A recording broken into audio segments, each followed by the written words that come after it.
an utter travesty. And this is what is not getting enough play in the press.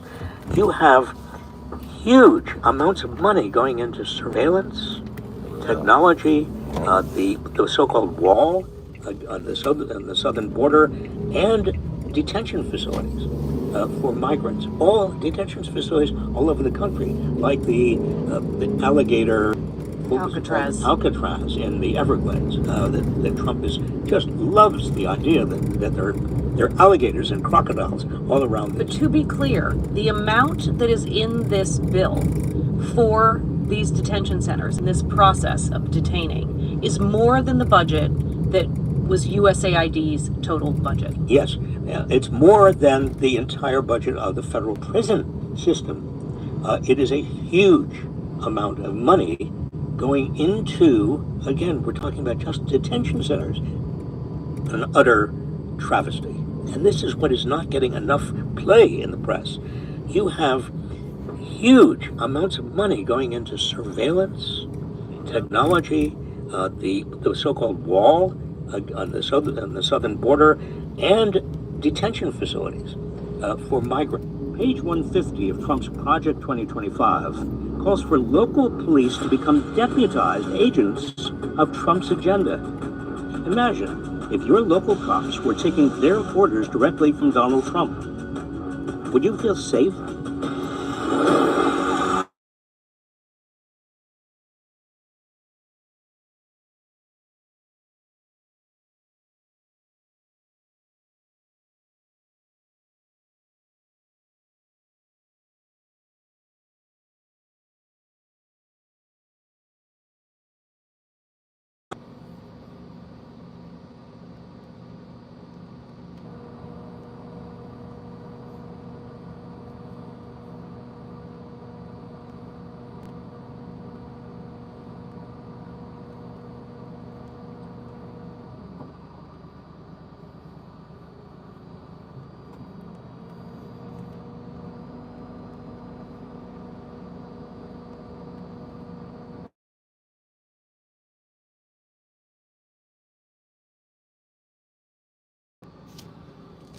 All right, here we go.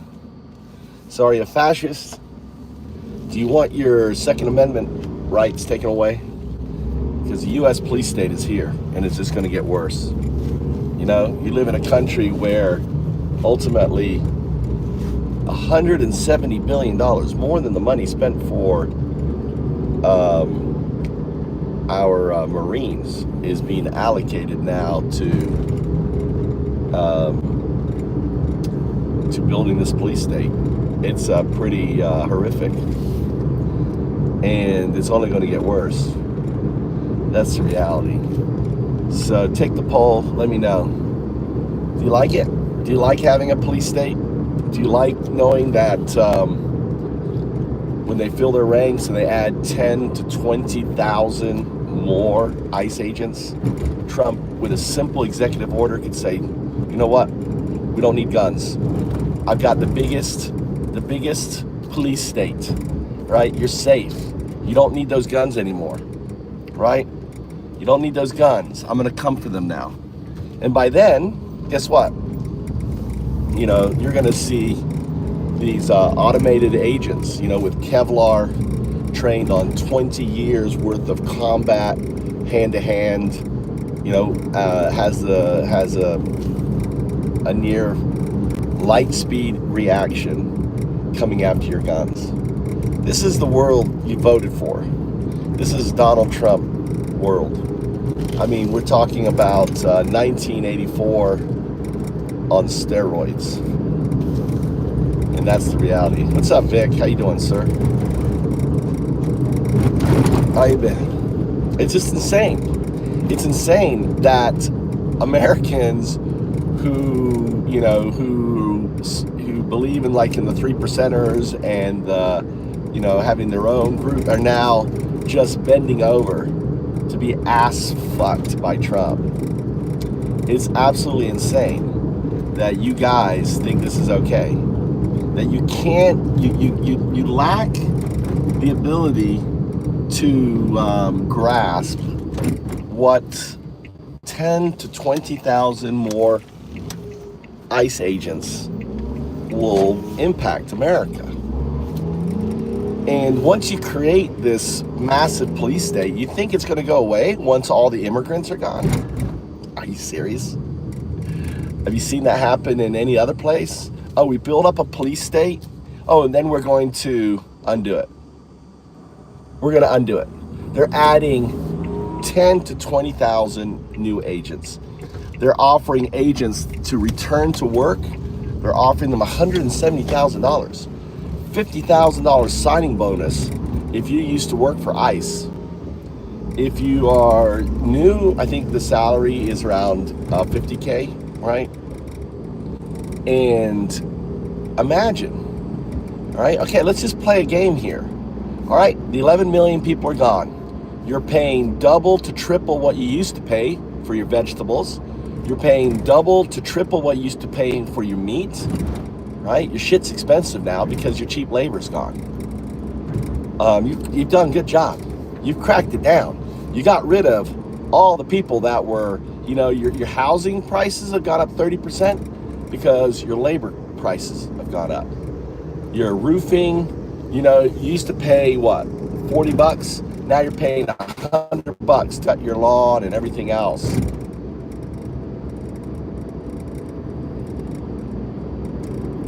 Yeah, I'm saying, Molly, if you support this shit, if you don't see what's unfolding, you are dumb. I mean, only a dumb person can't imagine the impact, right, of having an additional...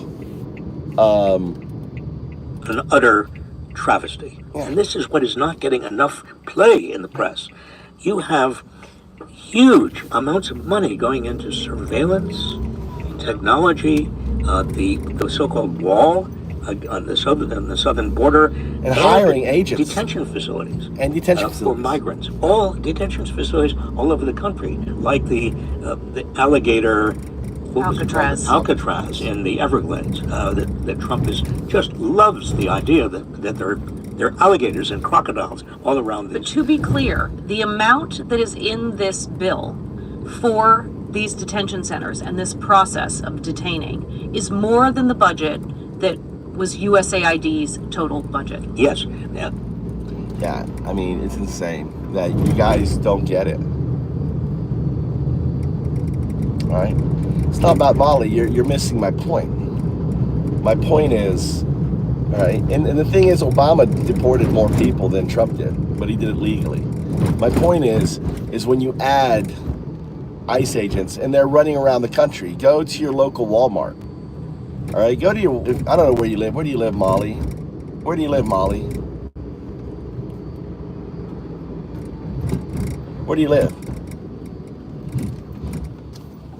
Go to your Home Depot. Go to your Home Depot, Molly. Go check out, right? These stores are fucking dead. Go to areas, roofers, people who work in construction. They're like, we don't have the people to finish your house, right? House overlays. We don't have the people to, to finish your roofing. And here's what's going to happen, right? Here's what's going to happen. What's going to happen is the roofer is going to say, yeah, I'll come work for you, Bob, but you're going to pay me an extra $5 an hour.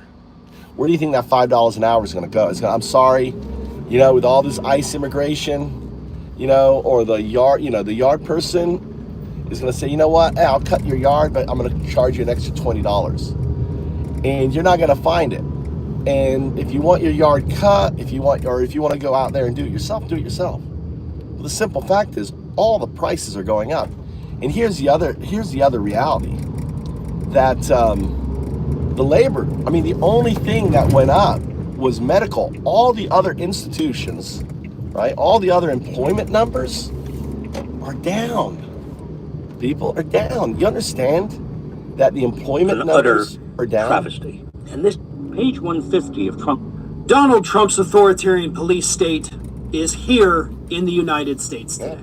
It's here. It's no longer a hypothetical. Nope. It's no longer a if this nope. It is here. It's here. And we are watching it unfold in Los Angeles. And Los Angeles, by the way, is just the beginning. This is the test case for this administration. And right now, they got a lot of things going their way. And that's the worst part of all of it. But let's back up. Everybody needs to remember that what is happening in Los Angeles right now is because ICE, the DEA, and several other federal law enforcement agencies decided to carry out massive migrant raids at companies. You know, places where these undocumented people were working and contributing to the United States.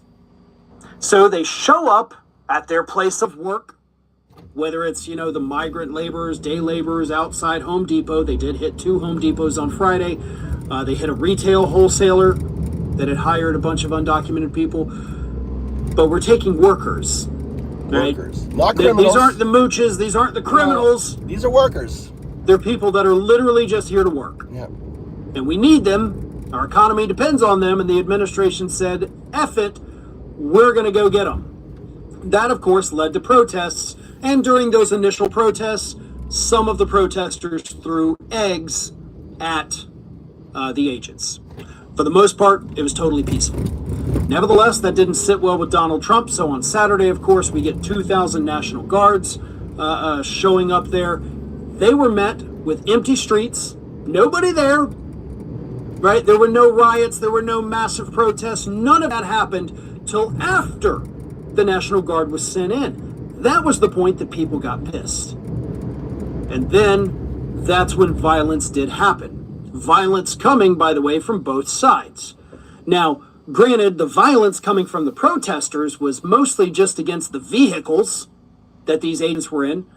Vehicles that are covered under car insurance, so any damage caused to them will be replaced. You know, you may have to pay your $500 deductible, but nobody died. Mr. Anderson, what would you like to say?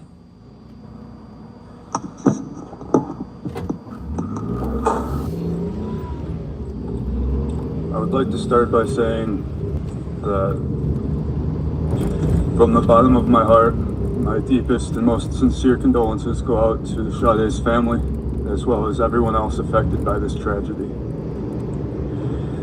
That being said, Your Honor, I took this to trial without ever once trying to make a plea deal of any kind, because I did not commit these crimes.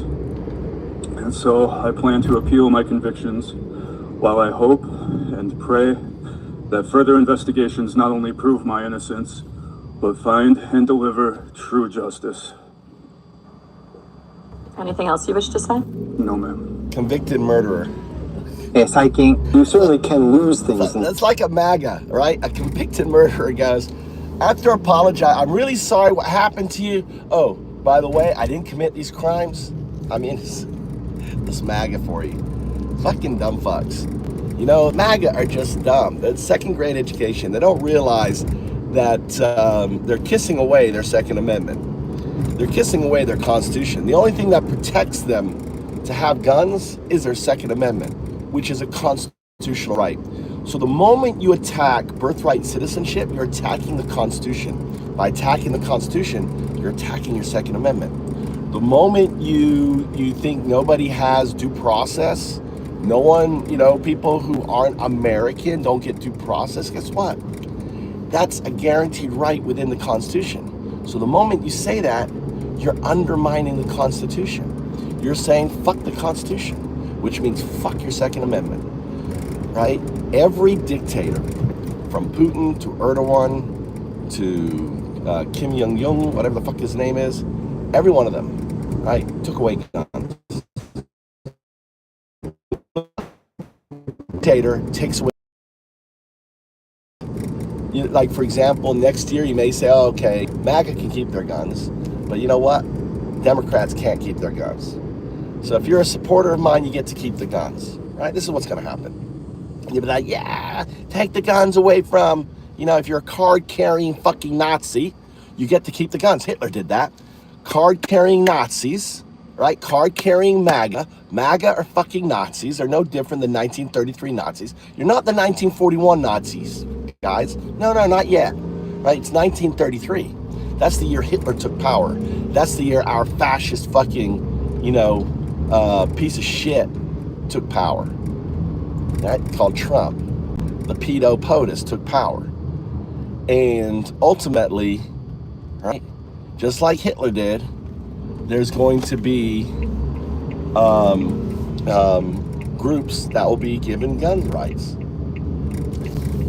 And then guess what? Just like he did, like Nazi Germany did, he turns around on the German people that had the card carrying, they could carry guns, and he said, nope, we're taking your guns. And guess what?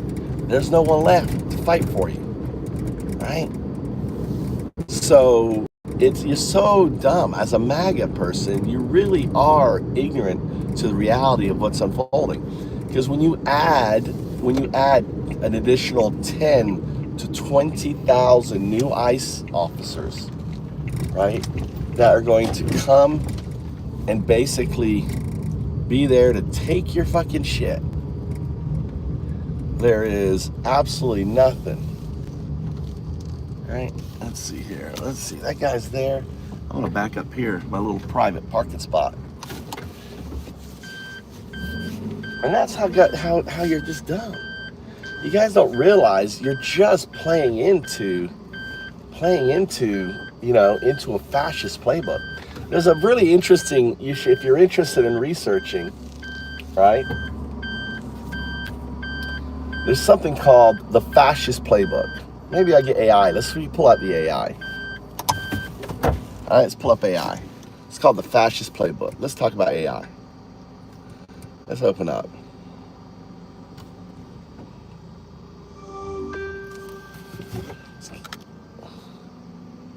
Power off. Power on. Sounds good. I'll be here. Mode.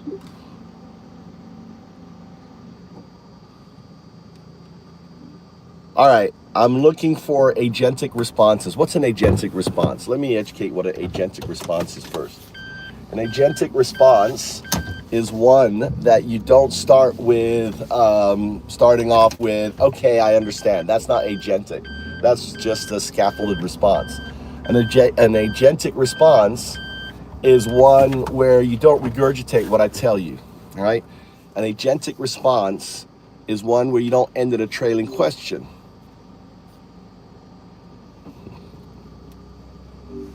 All right, an agentic response is you don't start with, okay, I understand. An agentic response is you don't regurgitate what I tell you. An agentic response is you don't end in a trailing question. Do you understand? If you do, that's a zero response. Absolutely. I'll make sure to provide direct and concise responses without any unnecessary filler or trailing questions. All right, so let's talk about the fascist playbook. Okay, the fascist playbook. It's a dark and dangerous set of tactics used by fascist leaders to gain and maintain power. It's important to understand these tactics so we can recognize and resist them. It usually starts with creating a sense of crisis or national emergency, then scapegoating a minority group, and suppressing dissent by controlling the media. Does that make sense? Yeah, let's go through each of those points. The first point, what is it? The first point is creating a sense of crisis, or national emergency. Fascist leaders often exploit existing problems, or even create new ones to make people feel insecure and desperate for strong leadership. So what was the national emergency that Trump announced that allowed to do immediate deportations and everything else?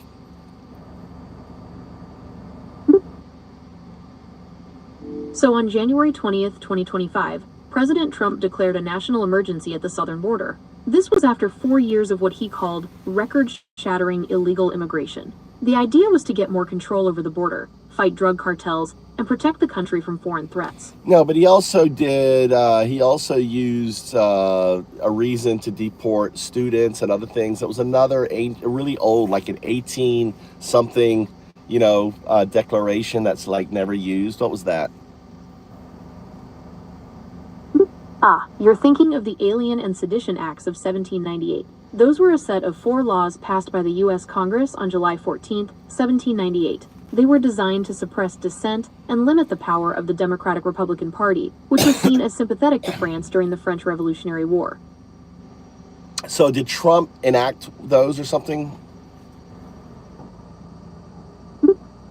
No, Trump did not enact the Alien and Sedition Acts. Those were passed way back in What was the one that 1798. he enacted so he could take away like the students and stuff like that, start deporting them and everything else? He called it like a national emergency. What was it? Well, it's not totally clear what you're referring to. Trump did not enact any new laws to deport students. No, it was However, he called for an emergency. It was an emergency act. Okay, I understand now. You're talking about the National Emergencies Act. It's a law that lets the president declare a state of emergency and gives them special powers to deal with it. Trump used it to build parts of the wall on the border with Mexico. I'm talking about 2020 and 2025. What declarations did Trump make? Okay, in 2020, Trump declared a national emergency due to the COVID-19. 2025. Okay, in 2025, Trump declared a national emergency at the southern border. He said it was because of an, quote, attack on America's sovereignty through invasion by foreign criminal gangs and aliens. This allowed him to use the military to help with border security.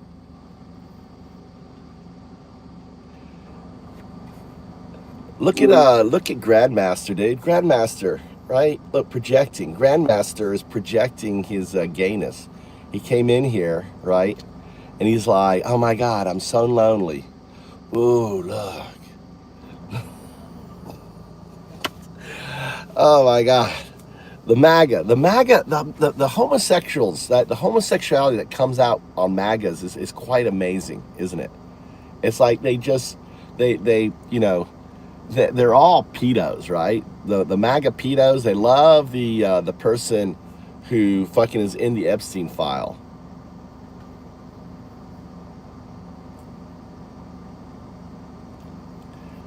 Well, obviously you voted for Trump, so you do, because Trump only has sycophants on there. Wasn't there the Aliens Insurrection Act or something? No, there's no such thing as an Aliens Insurrection Act. There is, however, the Insurrection Act, which allows the president to deploy troops to suppress civil unrest. God, I wish I remember what was the emergency that he did. Dude, Will, are you talking about yourself? Dude, Will's talking about himself. Dude, don't tell everyone you have a 50 IQ, dude. Don't do that, Will. It's like embarrassing, Will. It really is embarrassing. I mean, did you graduate at second grade or did you graduate at third grade? Which was it, Will? Which one? Which one? Which did he make it the third grade, Will? Did he even make it, or did he get higher? Did he make fourth grade, fifth grade? What grade did he get to? Because the average dipshit only graduated only had like a second, third grade education, right? So tell us, which one was it?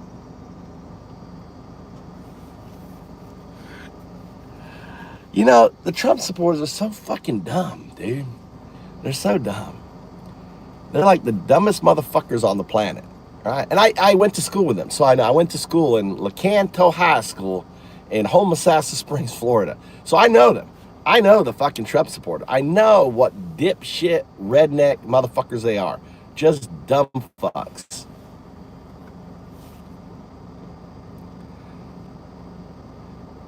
Oh, the greatest country to exist in history of the world?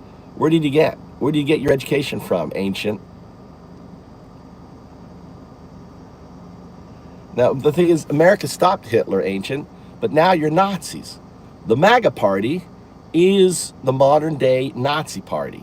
They support the Nazis in Israel that are causing the genocide by sending them weapons and arms. Nazis, you know, they don't believe in due process. They don't believe in the Constitution. They don't believe in any of the amendments, really. I mean, you cling on to the Second Amendment, but that's about the only amendment you fucking agree in, isn't it, ancient? Right? Light America? You're not American. If you don't believe in the Constitution, you're not American. Americans believe in the Constitution.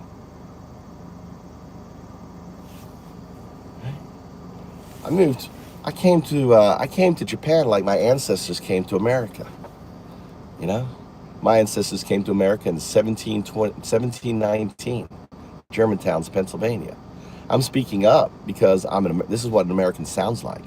This is what an American sounds like. This is what an American looks like, right? Oh, look at these maggots, right? Look at you maggots, right? Look at you. You guys are so fixated on tampons. What do? You use them yourself? Do you put a fucking tampon up your ass there? Is that what you're so fixated on? I know what you need. I know what you need. Hey, let me do it too.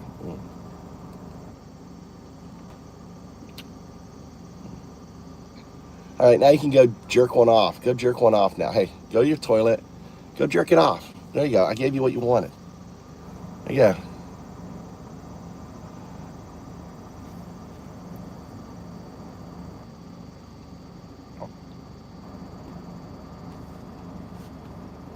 All right. Go jerk it off. Now you can go back, put my stream on a 15-second thing, and jerk it off, boys. Go jerk it off. I know that's what you want. You're all a bunch of closet homosexuals, dude. You know? That's all you are. Dude, hey, Michael, I'm actually a Republican. You're a fucking rhino. You're not Democrat. You're not a Republican. I love all these cult members, these MAGA, cult members who think they're Republican. You're not Republican. You're fucking members of a cult. That's what you are. You're in love with fucking Putin. You think a pedo POTUS, who's in the Epstein files, right? He's all over the Epstein files. You love your pedos. You protect your pedos. All the people that Trump brings around him are fucking pedos, dude. Oh my God. You like a guy who cheats on his wife. That's your moral values, right? Cheats on the wife. What's up, vamp?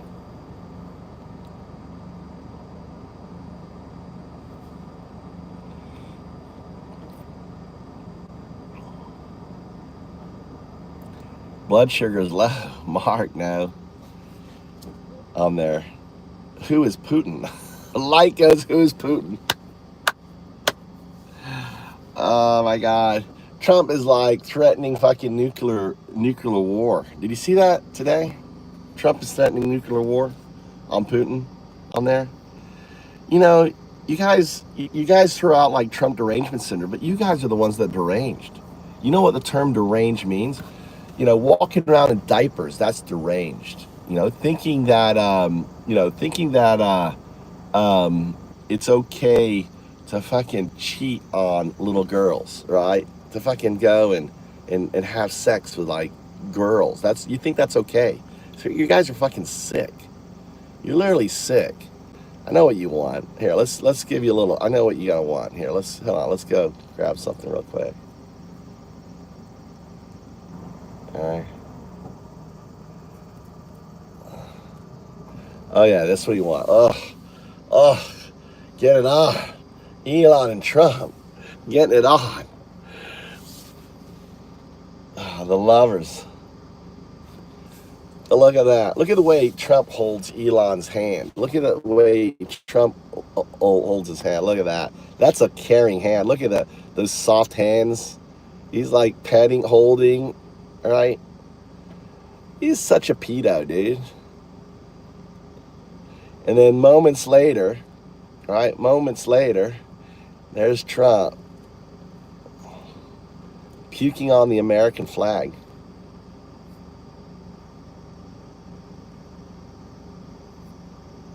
Look at Trump puking on the fucking, that's shit coming out of Trump's mouth. That's literal shit coming out of his mouth. You gotta love that.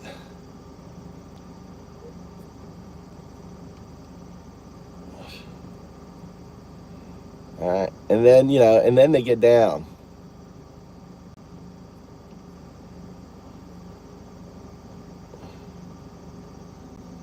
Where is that? Oh, yeah. Oh, yeah. Elon. Oh. Oh, yeah. Oh. Get it on. Oh, yeah. Woo.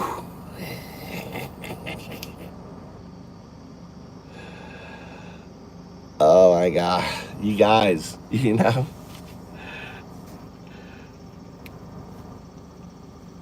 Release the list. Exactly, Tony.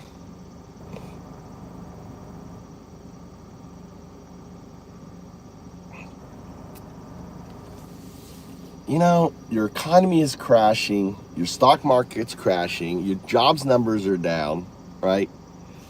And you guys are so okay with that. You didn't know Elon Musk had 2 left feet there, unhinged? That's the thing. Have you ever noticed? Go look at pictures. Elon Musk wears 2 left shoes. You didn't know that?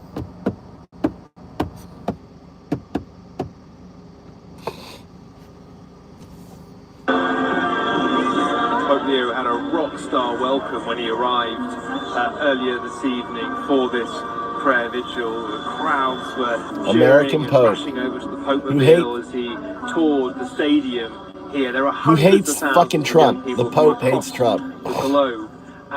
Now, although it's been a party atmosphere, a celebratory atmosphere for much of this week of youth celebrations, this evening's also been marked by some moments of quite profound stillness and contemplation. We've just witnessed that a few moments ago when the whole of this park here in Rome was silent. You could hear a pin drop as they prayed together with Pope Leo. I'm so This triggered. time of prayer, there's been music, as you can hear. What you gonna do when they come for you? When you were 8 and you had bad traits, you go to school and not. What you gonna do? Oh, this is amazing. When you were 8 and you had bad traits, you go to school and not. What you gonna do when they come for you? When you were 8 and you had bad traits, you go to school and not. What you gonna do when they come for you? When you were 8 and you had bad traits, you go to school and not. What you gonna do when they come for you? When you were 8 and you had bad traits, you go to school and not. That is What you gonna hilarious, do dude. when they come for you? When you were 8 and you had bad traits, you go to school and not. What you gonna do when they come for you? I think there's a growing recognition in this country, not just with Democrats, independents, but also Republicans, that de facto the Trump presidency ends in November of next year. If the American people are given a fair chance and a voice and a choice, we will take back Congress. The President of the United States recognizes that, so he wants to rig the game. I think there's a growing recognition. Live update from federal court, where I've attended a hearing suing the U.S. consulate in San Salvador. I showed up in court, and the U.S. attorney, the assistant U.S. attorney representing the consulate, didn't show up. No lawyer representing the agency was there, and the judge was not happy and is going to issued an order to show cause and is going to sanction them. And we proceeded to talk about the case ex parte because the other side wasn't there, and it looks like it's going very well for me and my clients. I'm fighting hard to help a Salvadoran family. This is what I love to do. Wow. The El Salvador, they didn't show up to the court case, to the El Salvador. They're fucked up. More updates when they become available. Live update from federal court, where I've attended a hearing suing the U.S. consulate in San Salvador. I showed up in court, and the U.S. attorney, the assistant U.S. attorney representing the consulate, didn't show up. Didn't show up. No. Trump is so bad, dude. We've been watching ICE flights, and you can track the flight in real time in the air.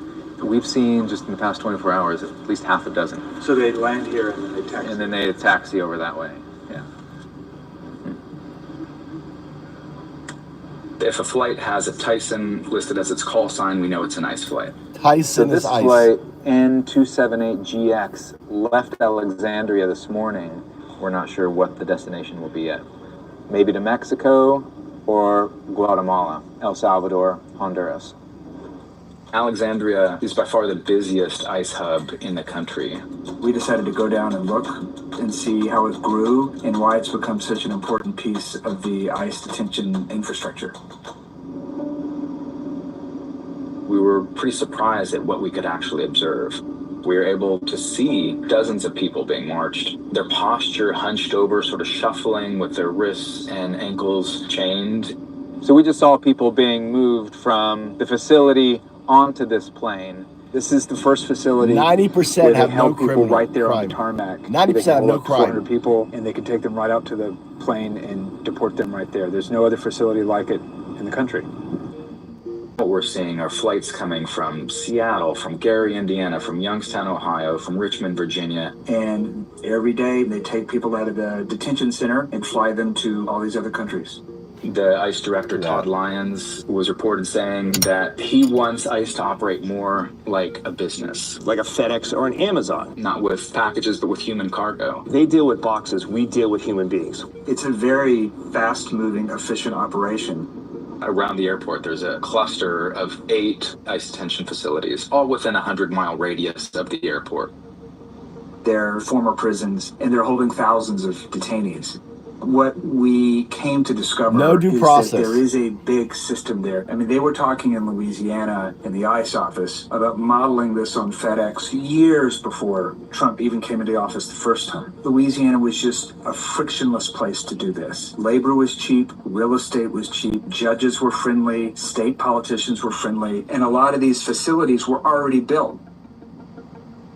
I don't know if people who were in these centers would agree with how efficient and quick these are. The impact on the lives of people moved through there can at times be pretty brutal. I think from ICE's perspective, Louisiana does have some lessons how to do this almost like a business. The Trump administration is looking to inject tens of billions of dollars into ICE detention, into ICE operations, and for deportation.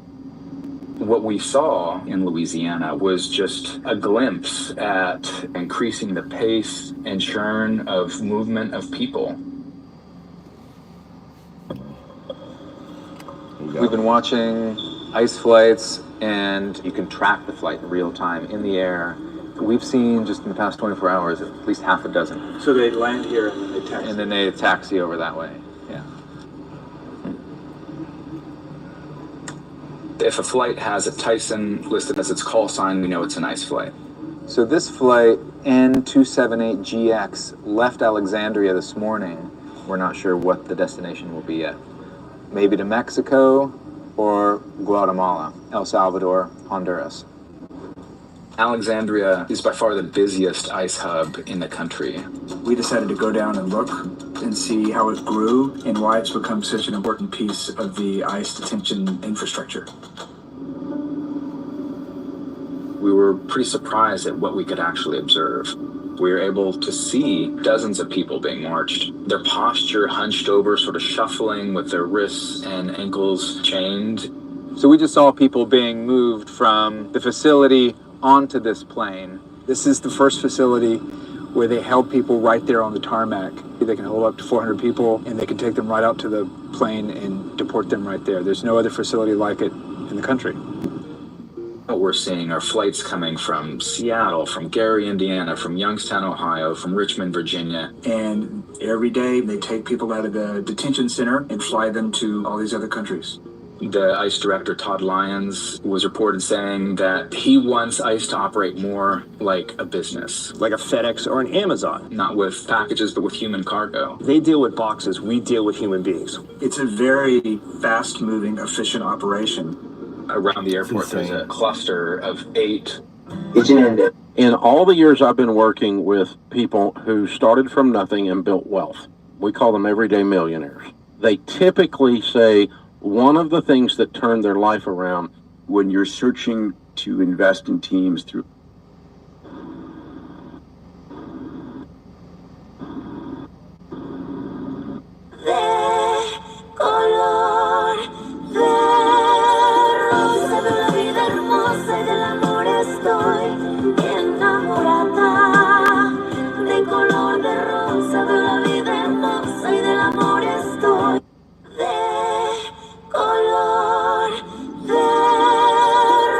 de la vida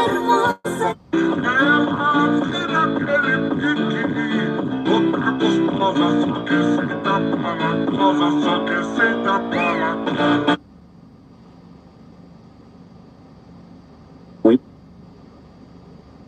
be outside with my. All right. Anyway.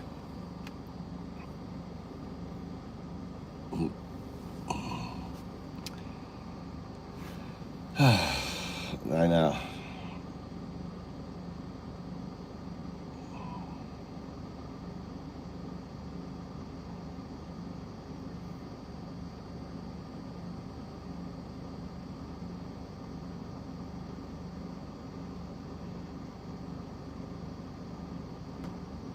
関税引き下げで超回復した注目日本株がこちら。第9位村田製作所。超小型電子部品。車の売り上げが増える。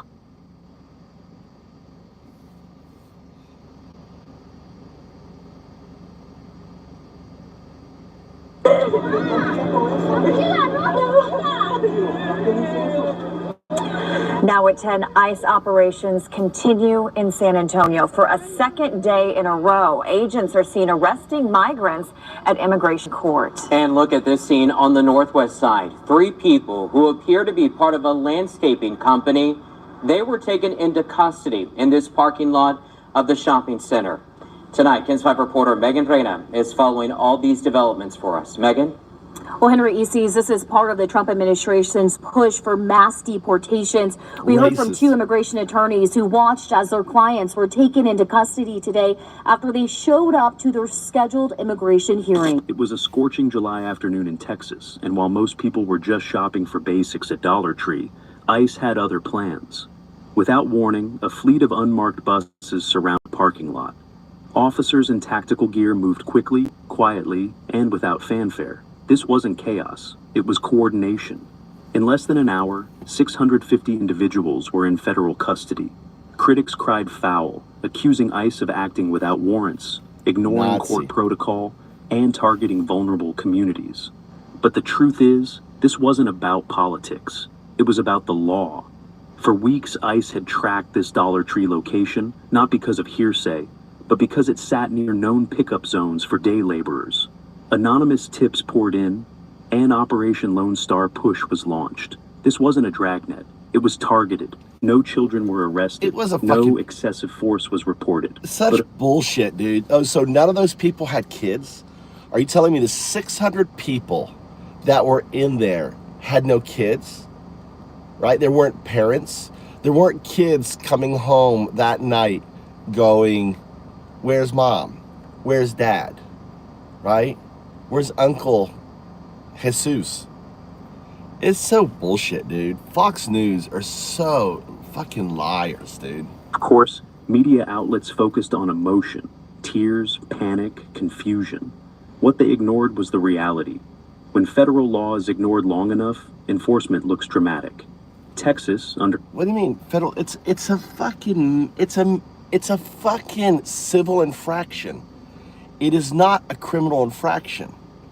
These people are just full of fucking shit, dude. Governor Abbott isn't waiting on D.C. to act. And while some argue this is political theater, others see it as long overdue accountability.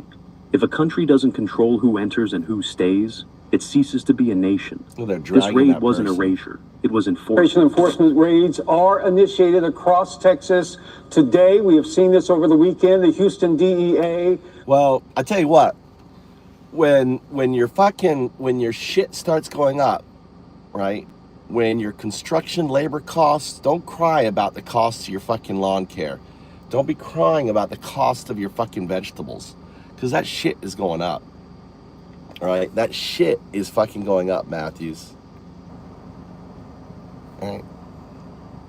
It's just, it's just inhumane.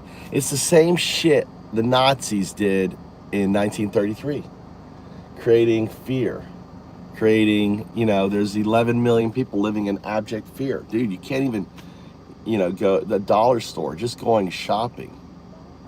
And all these motherfucker racists, snitching on other Americans. It's disgusting. It really is.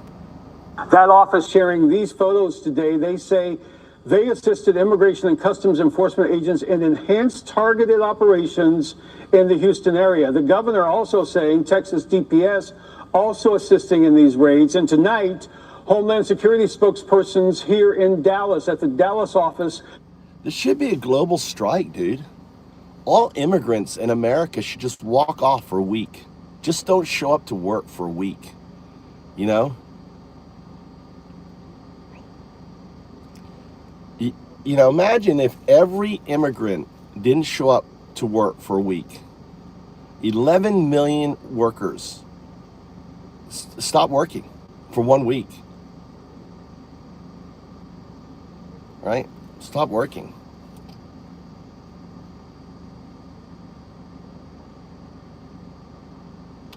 You know, that's what I would do. I would get the news out. November, no trabajo. Take off November. Every fucking immigrant in America, right, should take off. Every Hispanic who cares, people maybe should, like everyone, take off work. Take off for a month or a week in November. Yeah, they should give back the Statue of Liberty.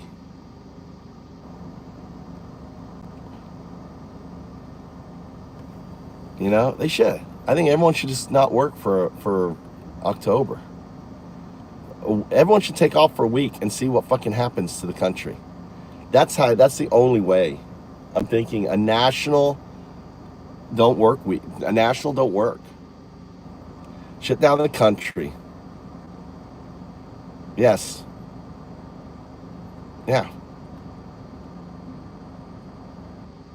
What is the biggest shopping? November.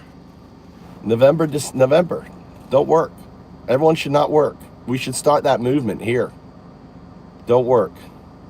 Hashtag don't work. You know? When is the biggest shopping season? When is Black Friday? When's Black Friday?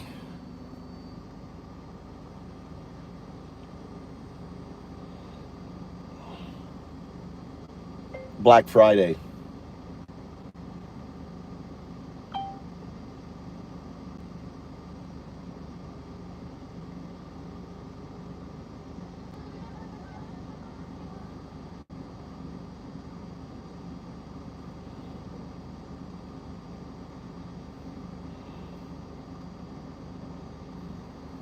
God damn it. What is the busiest shopping week in America?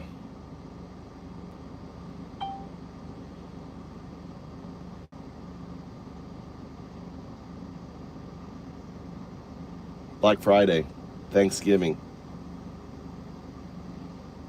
What's that week?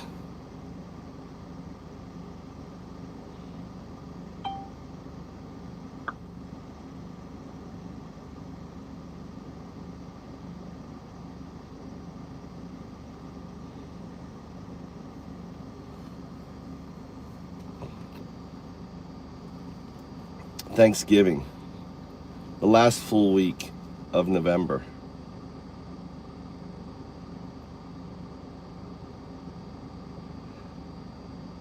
So black, yeah, hashtag. I'm gonna start promoting that, you know. I think everyone, you know, take off. No shopping. All right?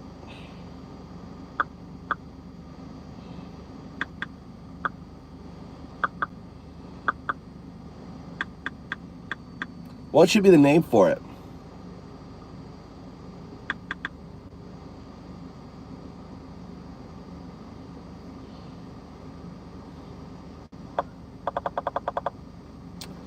So my idea is a protest and encouraging people not to shop, to take off work that week. What would be a good name for a hashtag for that in support of the immigrants, ICE?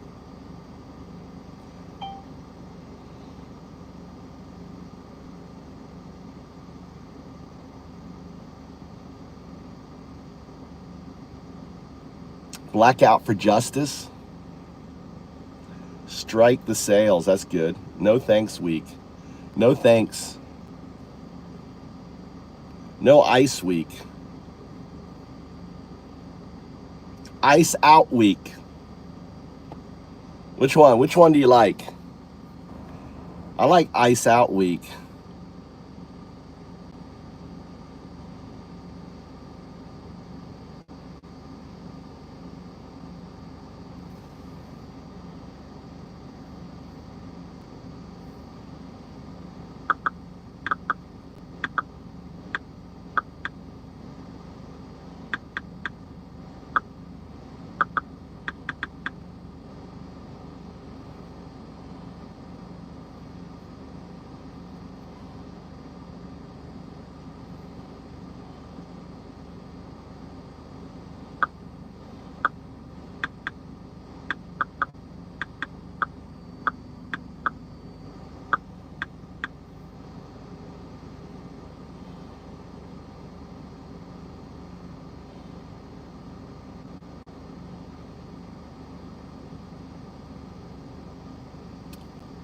Look at that. Ice Out Week, November 23rd, 29th. No shopping, no work, in protest. Solidarity with immigrants targeted by ICE. I think that's what we need to do.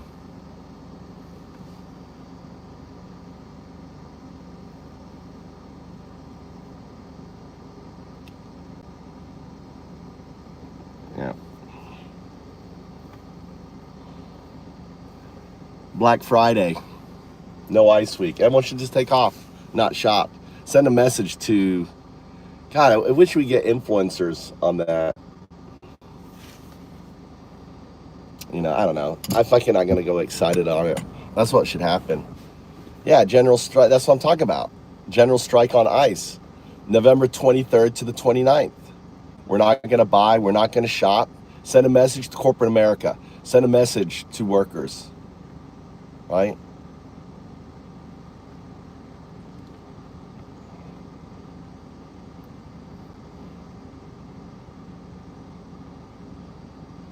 They are? Who's doing that? No Kings? We need to reach out to like No Kings or something. Who's doing that?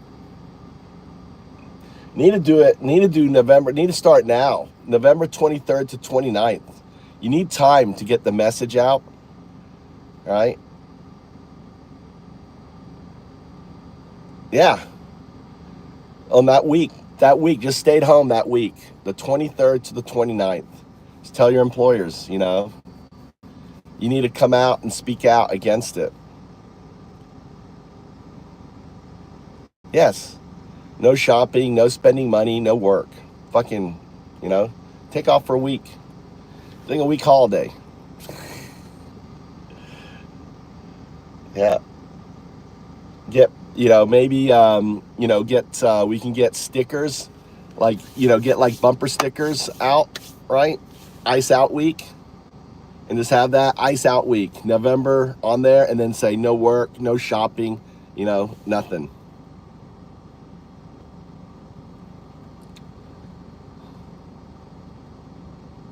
Well, how about just Friday? How about the hottest shopping day, the 23rd? What's Black Friday on in 2025?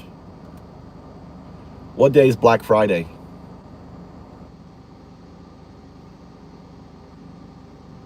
Black Friday in 2025 is on Friday, November 28th. Number 28th.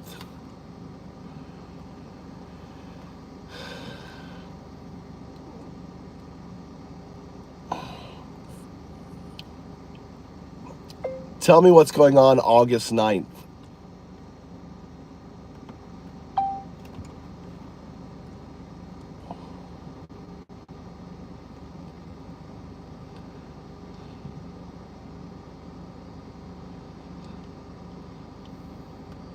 Osaka Noah Festa, Osaka Castle Festival, Expo 25 in Kansai. In the United States, are there any no work days, immigration solidarity days going on in August? Heated. My phone was out. Dude, it's so easy to fucking overheat this phone. I don't see anything.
Is there anything for August 9?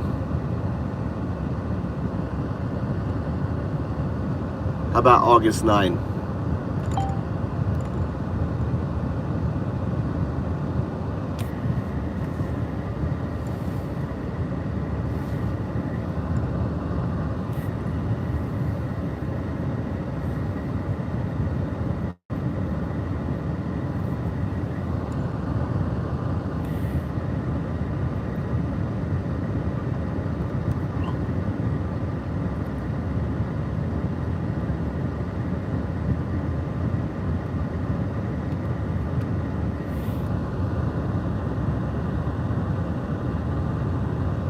I don't have anything. I can't find anything.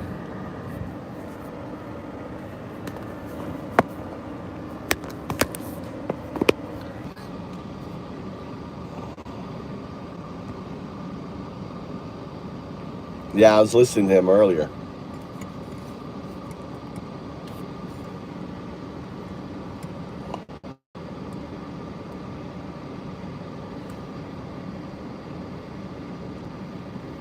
Employees were taken into custody by federal agents. ICE has launched major raids at Amazon warehouses and partner sites, detaining hundreds of undocumented workers nationwide. Amazon. Before we dive in, hit that subscribe button, tap the bell icon, and stay with us if you support ICE. Let's start from Edison, NJ, where ICE agents raided the Alba Wine and Spirits warehouse linked to Amazon. Around 20 workers were detained. Roughly 30 federal agents swept in, checking IDs. I don't understand why that's necessary, considering that peaceful people. Next, we've got footage from another factory, not far from Edison, where ICE agents were seen escorting workers out one by one. This year, it comes after 37 people were arrested at a Bellingham roofing company. In Midtown Manhattan, protests erupted at an Amazon bookstore as a reaction to ICE raids. Activists demanded the company cut ties with ICE. The result? 44 protesters were arrested. ICE also hit El Toro Loco restaurants in Lenexa and KCK. Undocumented workers were pulled out as part of a wider sweep across food service businesses. She literally has no criminal history. She's one of the most hardworking people I know. Homeland Security and ICE have kicked workplace enforcement into high gear. And this time, it's not just warehouses feeling the heat. In a sweeping operation spanning multiple states, federal agents have targeted businesses suspected of knowingly hiring undocumented workers, including operations linked to Amazon. What was once whispered about behind closed doors is now front-page news. It's just scared because a lot of family don't have paper. The crowd.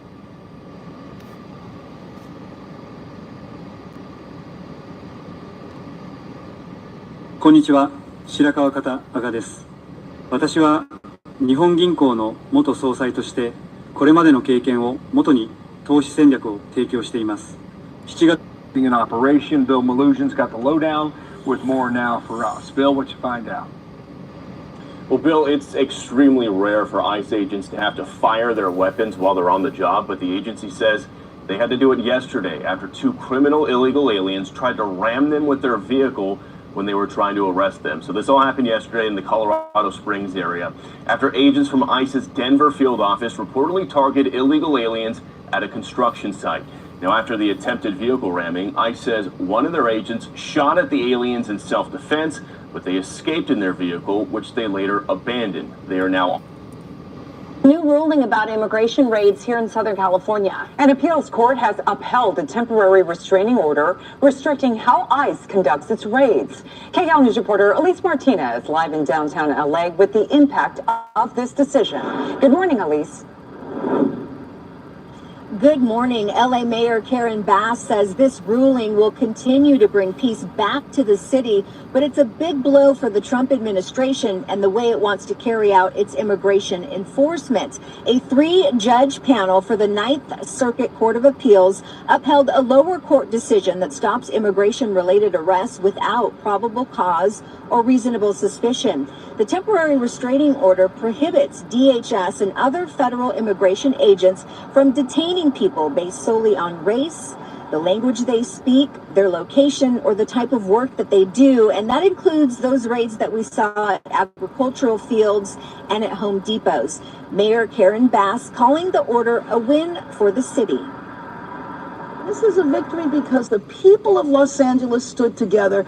I think the administration might have believed that this was going to divide our city, that our city was going to go at each other in division, but we did not. We stood strong, and I am very happy to say that us standing strong, I know, gave the court the resolve to uphold this decision. Mayor Bass also saying that she expects the Trump administration to take this fight all the way to the Supreme Court. In their ruling last night, the appellate judges wrote that the plaintiffs would likely be able to prove their case. The ruling applies to 7 counties: LA, Orange, San Bernardino, Riverside, Ventura, Santa Barbara, and San Luis Obispo. A hearing is set for late September back here at federal court, where a judge will consider a preliminary injunction that would extend the current order. And we have reached out to the Department of Homeland Security for a statement. We are still waiting to hear back from them. Live in downtown LA, Elise. They won, lost. Trump always loses.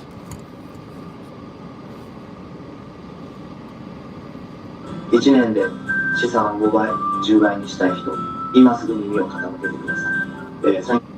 begin with the economic uncertainty created by President Trump, who, in the face of negative news about the U.S. economy, did what he so often does. Negative news. Fire the messenger.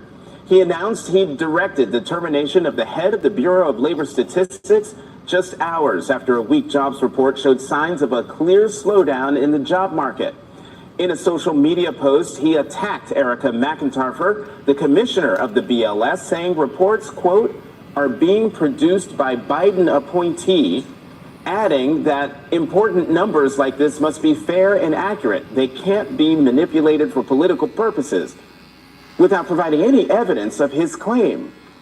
Trump also claimed the numbers were rigged to make Republicans and him look bad, and said he didn't believe the numbers in an interview Friday night.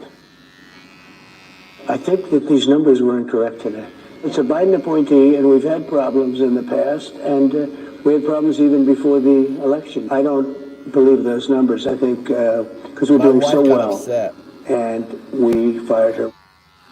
Friday's jobs report showed a major downturn in hiring, with just 73,000 jobs added in July, well below expectations, and revised numbers from May and June showed the U.S. added 258,000 fewer jobs than previously reported. It's worth noting, monthly jobs numbers have been revised down and up several times since President Trump took office. But this disappointing jobs report comes a day after Trump rolled out a sweeping new set of tariffs just hours before his own self-imposed August 1st deadline for deals. But the start date has been pushed back until August 7th, giving trading partners a week to negotiate. It's creating a new dose of uncertainty for consumers and businesses. That uncertainty sent markets into a tailspin. Wall Street posted its worst day in months as investors absorbed the 1-2 punch of the new tariffs and the poor jobs report. Joining us now, Courtney Brown, senior economics reporter for Axios, and former Senator Heidi Heitkamp of the great state of North Dakota. Thank you both very much for coming to the weekend. Senator, let me start with you, because I think people need to understand who Erica McIntyre is, the Bureau of Labor Statistics commissioner who the president fired. You know, she was confirmed to that position in January of 2024 on a bipartisan 86-8 vote in the Senate. And I'm going to read from this poll quote here. Among the Republican senators who voted to confirm her included then Senator J.D. Vance of Ohio, who is now Trump's vice president, and then Senator Marco Rubio of Florida, who, as we all know, is, among other things, Trump's Secretary of State. So, Senator, given who this person is, and given the reason why President Trump fired her, how will we ever be able to trust the jobs numbers going forward? How can we know that the data will be reliable? I'll vacuum later. Well, I mean, you have to hope that people within this idea that she's sitting there and she gets like all these numbers and does it herself is just ridiculous. We all know that there's been year after year modeling. There has been a whole algorithm devised. I mean, a lot of this is on autopilot, right? And so she's not doing anything other than reporting the numbers. She's not designing these numbers. And so the question, given that the system, she should sue for defamation of character. Some large billionaire Democrat should fund it. Spit out that level of jobs, then what is the path going forward if Trump wants better numbers? And you have to hope that people, economists and people who know how important this data is and how it's been developed over a long period of time and relied on over a long period of time, that they will resist any change to manipulation of the numbers. But we'll wait and see. I mean, you know, it's just so typical. It's like, I know better, and it's like the numbers are the numbers, and he just refuses to accept facts. And he's got to, in my opinion, you know, respond to this in a way that is professional and say, what can I do to change these numbers? Change these numbers going forward by changing his economic policies and not by changing the numbers. Courtney, you already have Democratic senators who are saying there should be some type of investigation into this. There should, you know, they should maybe hold off on confirming whoever Trump puts up next. We also have GOP senators who have some issues with this, and I'll play some sound for you and get your response on the other side. I want to challenge English this year. Oh, we usually say a try instead of challenge. If the president is firing the statistician because he doesn't like the numbers, but they are accurate, then that's a problem. Now, if it was just fired because the president or whoever decided to fire the director just did it because they didn't like the numbers, they had to grow up. So, Courtney, what are we actually seeing from Republicans here? It hasn't been that long, but we're already starting to see some responses that, you know, Lummis is not, one who typically goes against the president on many things, if any. Yeah, I think the reaction you're getting here is that this is supposed to be a very boring agency that no one talks about. Right. And the fact that we're talking about it, I think speaks volumes. This is not a political agency. I think we can reserve in President Trump's political independence. Can we get to the underlying issue here, which is the economy, right? I mean, Trump wouldn't be reacting this way if we didn't have it. What's the sort of macro takeaway about the state of the economy that set Trump off to decide that he had to sack the head of this, as you say, boring agency? There is something kind of ironic here, which is... Well, the benefit for suing, right? They should definitely sue. So she should fucking sue, of defamation. They have tarnished her reputation as a statistician, right? They have tainted her. They have fired her from her job. You know, she should definitely fucking sue. Because think of the media coverage, because now Trump has to fucking, defend his action. And then you've got the here's how it's done and everything else. And then he's got to admit that the numbers were okay. So it should be definitely lawsuit. Why? I mean, if it was anyone else, I mean, why isn't some fucking billionaire, why isn't Soros fucking stepping up, right? Soros should definitely fucking step up.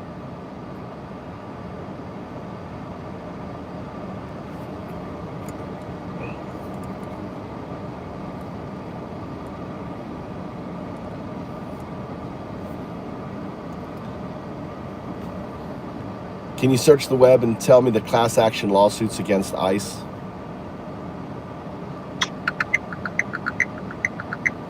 There have been a few class action lawsuits against ICE. Go on, tell me what they are. Sure.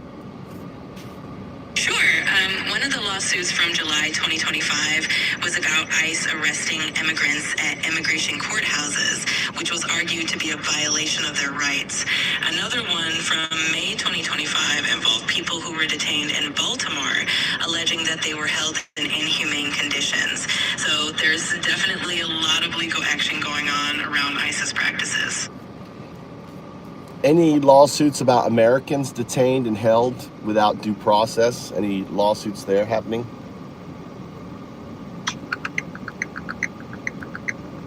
Yes, there have been some lawsuits related to Americans being detained without due process. For example, in July 2025, there was a class action lawsuit against the Trump administration.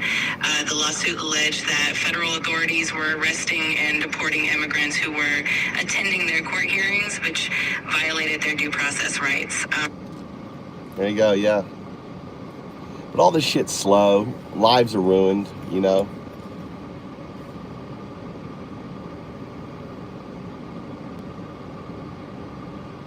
煩雑な旅行の計画はトリップジニーにお任せ。 AI 旅行プランナーのトリップジニーと理想の旅をクリエイト。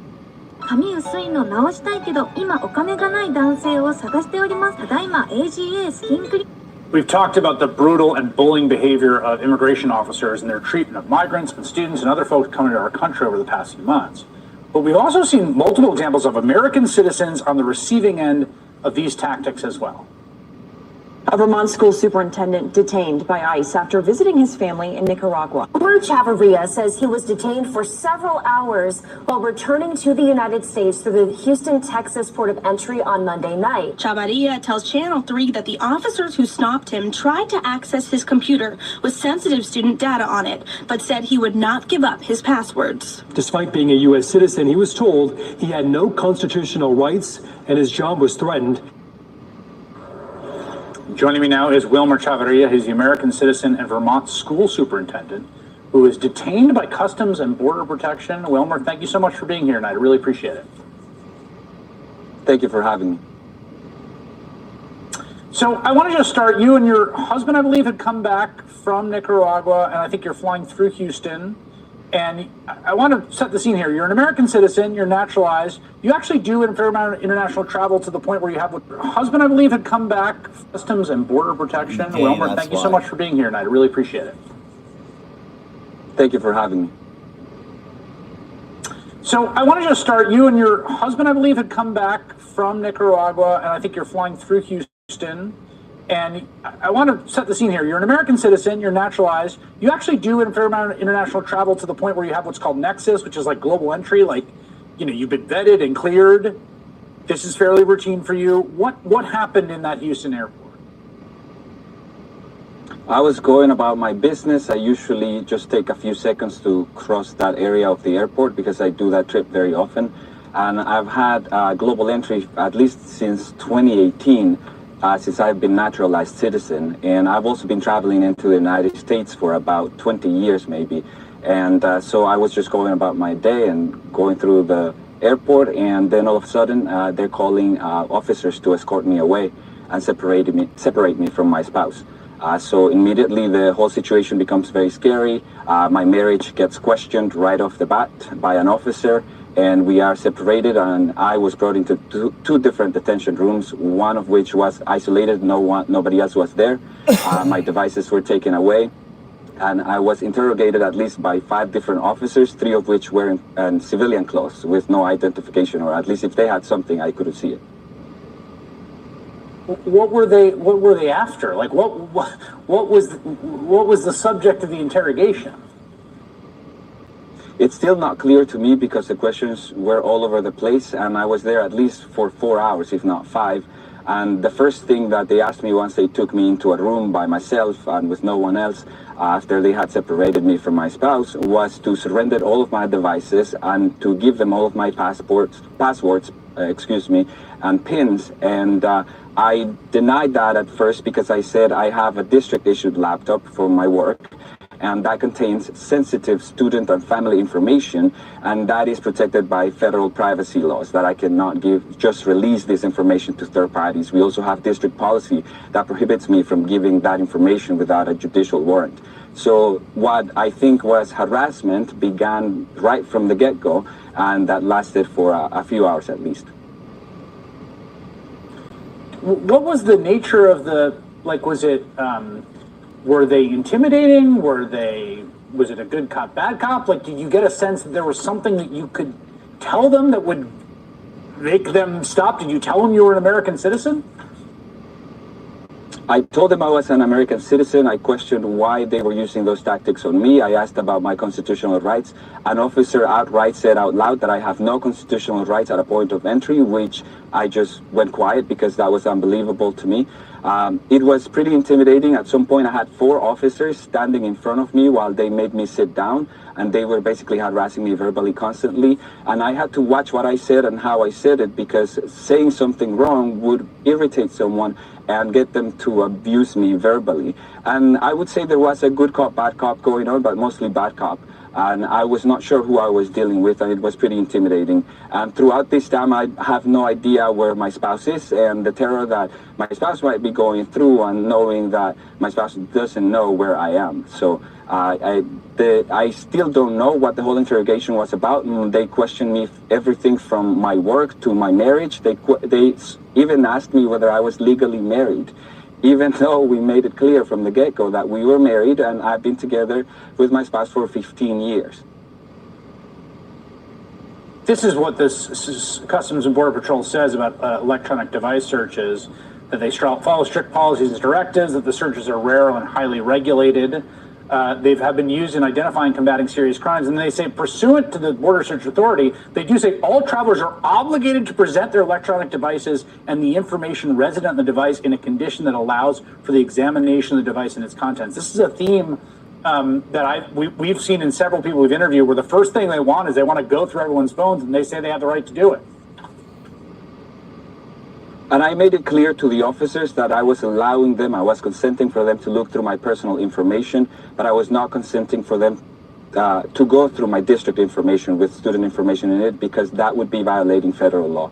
And they still insisted. They became very angry, and they continued to hold me until I provided them my devices. So how did this end? Was there, they got bored? They decided that their theory of some sham marriage wasn't true? Like, how did it resolve? I have no idea exactly what they found or what they didn't find, or how they decided to let me go. But the ending was very bizarre. It ended with additional interrogation, people telling me that they indeed had gained access to my devices, telling me that they had not looked through district files, even though I have no way to know that because it was done away from me. They took them away from me. And then the officers began telling me their personal stories. And since you're scared and you have no idea who you're dealing with, I had to pretend like that was normal and just smile back and just nod while they're telling me about their stories of detaining other detainees. And at the end, a second officer comes to me and shakes my hand and says that he admires my resilience. And this whole thing that's surreal, I'm just praying for it to end, and I just smile back and I shake their hand back, and I hope that they take me back to my spouse. Unreal. You were eventually reunited with your spouse, thank goodness. Wilma Chavarria, thank you for sharing your story tonight. That is really unbelievable. Unbelievable.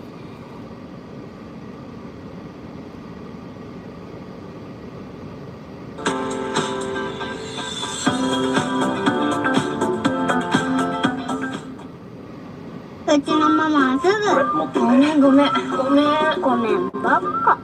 ごめん。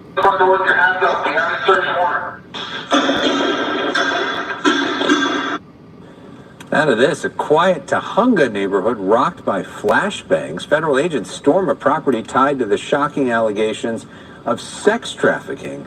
That dramatic raid today tied to an alleged TikTok cult. Fox 11's Gina Silva. She joins us now live in Tahunga with more there. Gina? Well, it may have started as a Netflix documentary, but now it is a full-blown federal investigation. Now, right behind me, this property is usually closed up, tight every single day, but today, federal agents ran through that gate.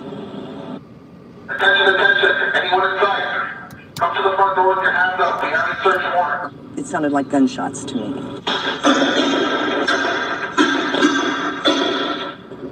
In the early morning hours, local and federal law enforcement arrived in this quiet Tahunga neighborhood to serve a search warrant, alleging sex trafficking, money laundering, tax evasion, mail fraud, and COVID-19 pandemic-related fraud. It's really, really creepy, and this is a really great, quiet little community, and a lot of families. They must have rammed the gate to get in there. Look at that. The front gate of the property lies mangled and twisted, clear evidence of a forced entry.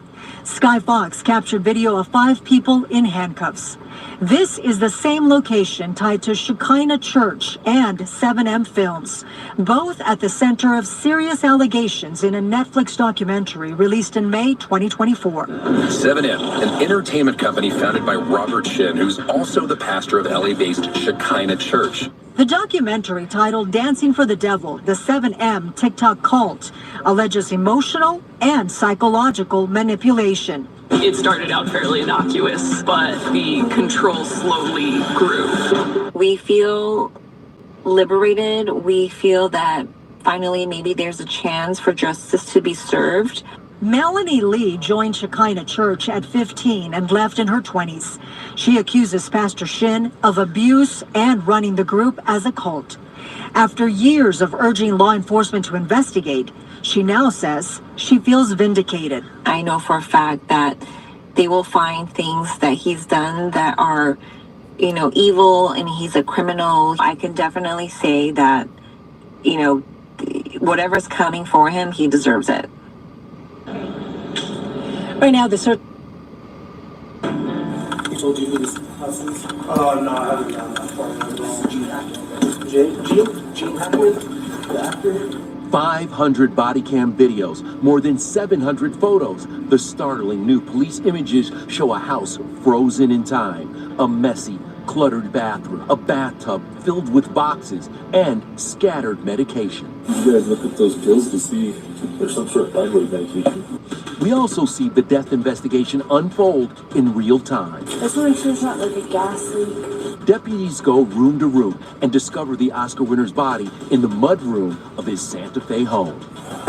Feet. Oh, I see feet too. We see feet over here. And this heartbreaking moment. He's guarding her. The dog? Yeah, he seems pretty friendly. The couple's beloved German Shepherd watching over the partially mummified body of Hackman's wife Betsy in the bathroom where she was found. Hey, Papa. There was no signs of forced entry. There's obviously no initial signs of trauma. Santa Fe authorities also discovered love notes Jean wrote to Betsy scattered throughout. One thanking her for dinner, another calling her a lovely girl. I really have a wonderful wife. Jean died of severe heart disease, and his 2 daughters share they hadn't seen or spoken to him in nearly a year and a half. I've never seen anyone up here like their kids and grandkids. And this is new. While Betsy died from hantavirus, a rare disease caused by rodents on their estate, she feared she may have had COVID. This is surveillance footage of her wearing a mask at a Santa Fe grocery store. Authorities also found this COVID test and an email canceling a massage appointment. The 65-year-old also ordered oxygen canisters from Amazon for respiratory support. It's crazy because Betsy's a lot younger than Jean, and she's super healthy, man. She's a health freak. We haven't had no contact with her for 2.5 weeks, and so I got concerned. I didn't see anything that would think, hey, something's going on. She's always nice. He's just a normal person.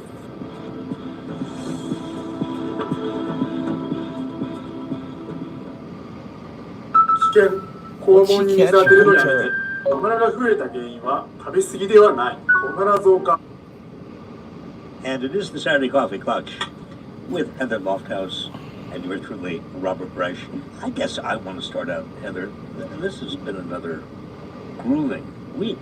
I don't know how you feel. How are you doing? Can I ask you how you feel for once? After you tell me how you feel. Oh, gosh.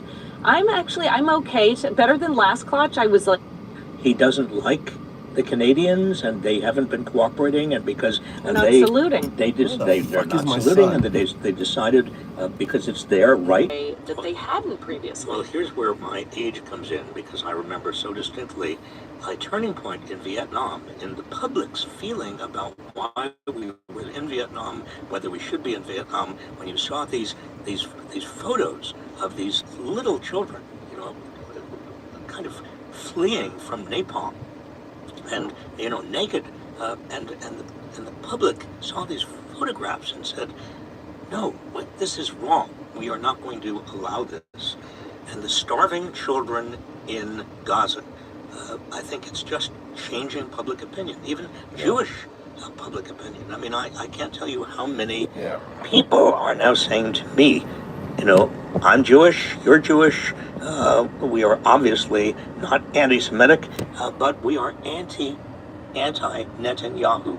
You know, this is an authoritarian fascist regime doing some of the terrible things that resemble, not the same obviously, but it's that resemble what was done in the 1930s in Germany to the Jews. Yes. No.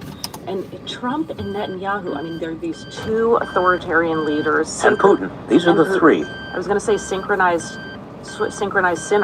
Synchronized sinners? More like synchronized swimmers, but well, different. It's not exactly. No, it's not. It's pretty good. They're together. It's really ugly. But back to the military-industrial complex that America loves to support, or some Americans get out and shave my head. Make happen. Away from and so this week, 27 Dems, right? In the Senate. In the Senate, voted in support of this resolution by Bernie Sanders, which to not give any military aid to Israel. This is a huge deal, Heather, because you've got the AIPAC, the Israeli lobby that has spent huge amounts in these campaigns, and the Republicans are in their pockets, and the Democrats have been, but the Democrats are now saying, no, we are not going to allow this kind of mass starvation. Right. And, Netanyahu has already turned Gaza into rubble. We are not going to allow this humanitarian crisis, this indecency. I've talked to members of the Senate, senators who are talking about Netanyahu now as a war criminal. And he is. I know, but it took a long time for us to get here. Yeah. Right? In terms of the language. You saw Angus King wrote that terrific letter. Angus King, he's an independent. But like Bernie Sanders, these independents from New England, hey, they are in the lead. They're taking the lead. And I wish the Democratic Party, was as courageous as a whole. Right. But they're getting there. And what was that Eisenhower quote? Remember? Oh, you said yes, you I have have it. it.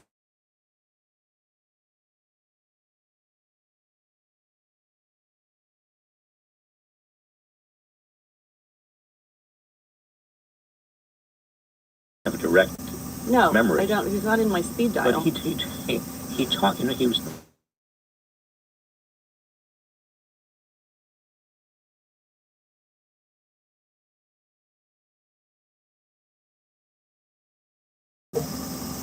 Speaker. I mean, when you listen to Dwight Eisenhower, I mean, I remember I was a little kid, I would go, oh, do we have to listen to Dwight Eisenhower? He would say, but he's had good things to say, every gun that is made, every warship launched, every rocket fired, signifies in final sense a theft from those who hunger and are not fed, those who are cold and are not clothed. In other words, the military-industrial complex was taking away resources that we needed, and the world needed. It wasn't just the United States, the world needed to avoid the starvation and the hunger and I mean all of the worst miseries of mankind. Right, and he's saying one gun, and we're talking about millions of guns, tens of thousands of assault rifles. There is no justification, let's be clear, for sending military aid to Netanyahu and this horrible regime. This does not make me anti-Zionist or anti-Semitic when I say that. And let's separate these issues. So here we have, it's been so interesting to watch how long this is taking, right? We've talked about ceasefires, we've been watching the horrendous, horrific happenings for ages now. But having the zeitgeist catch up, or the politicians catch up to the zeitgeist, or having all Americans see it in a similar way. So the other thing that's been happening is we have the tariffs are about to hit, right? They keep, is it this week? Is it tomorrow? Are they prepping? Is it yesterday? Not tariffs. Import taxes. Import taxes. So the import taxes. Yes. I feel like we have to say import tax, the tariff import taxes. Whatever to you help say, me transition. but I think okay. it's important that people see these as taxes. Totally. Okay, Yeah, so import these tariffs, taxes. these tariff taxes, these import taxes, under the guise of tariffs. Yeah. Is that better? Yeah, that's pretty good. So they're coming in, but when are people going to see the prices affecting them? We're starting to see this. There's been new economic data out that we have to talk about this week. Well, this was a big week for economic data, and it showed the consumer price index and other indices the inflation, of prices showed an uptick in inflation. Trump is saying to Jerome Powell and the Fed, you've got to lower interest rates. You don't lower interest rates when you see inflation on the horizon and when you see all of these import taxes being just about applied, including 35%. And we didn't even talk about 50% on Brazil. Oh, I know. I mean, coffee clutch? Hello? I know. How are we going to drink even anything? more. This is going to be so... But that's another personal, Goodbye, right? coffee. I mean, he doesn't like what they're doing. No, it's personal. Bolsonaro judge. It is personal. This is another example of personal, because Trump doesn't want, Trump hates Lula in Brazil, and he's going after Lula because of Lula's efforts to hold accountable Bolsonaro. Lula's predecessor in Brazil, who did just what Trump did, tried to overturn an election and urge people to go and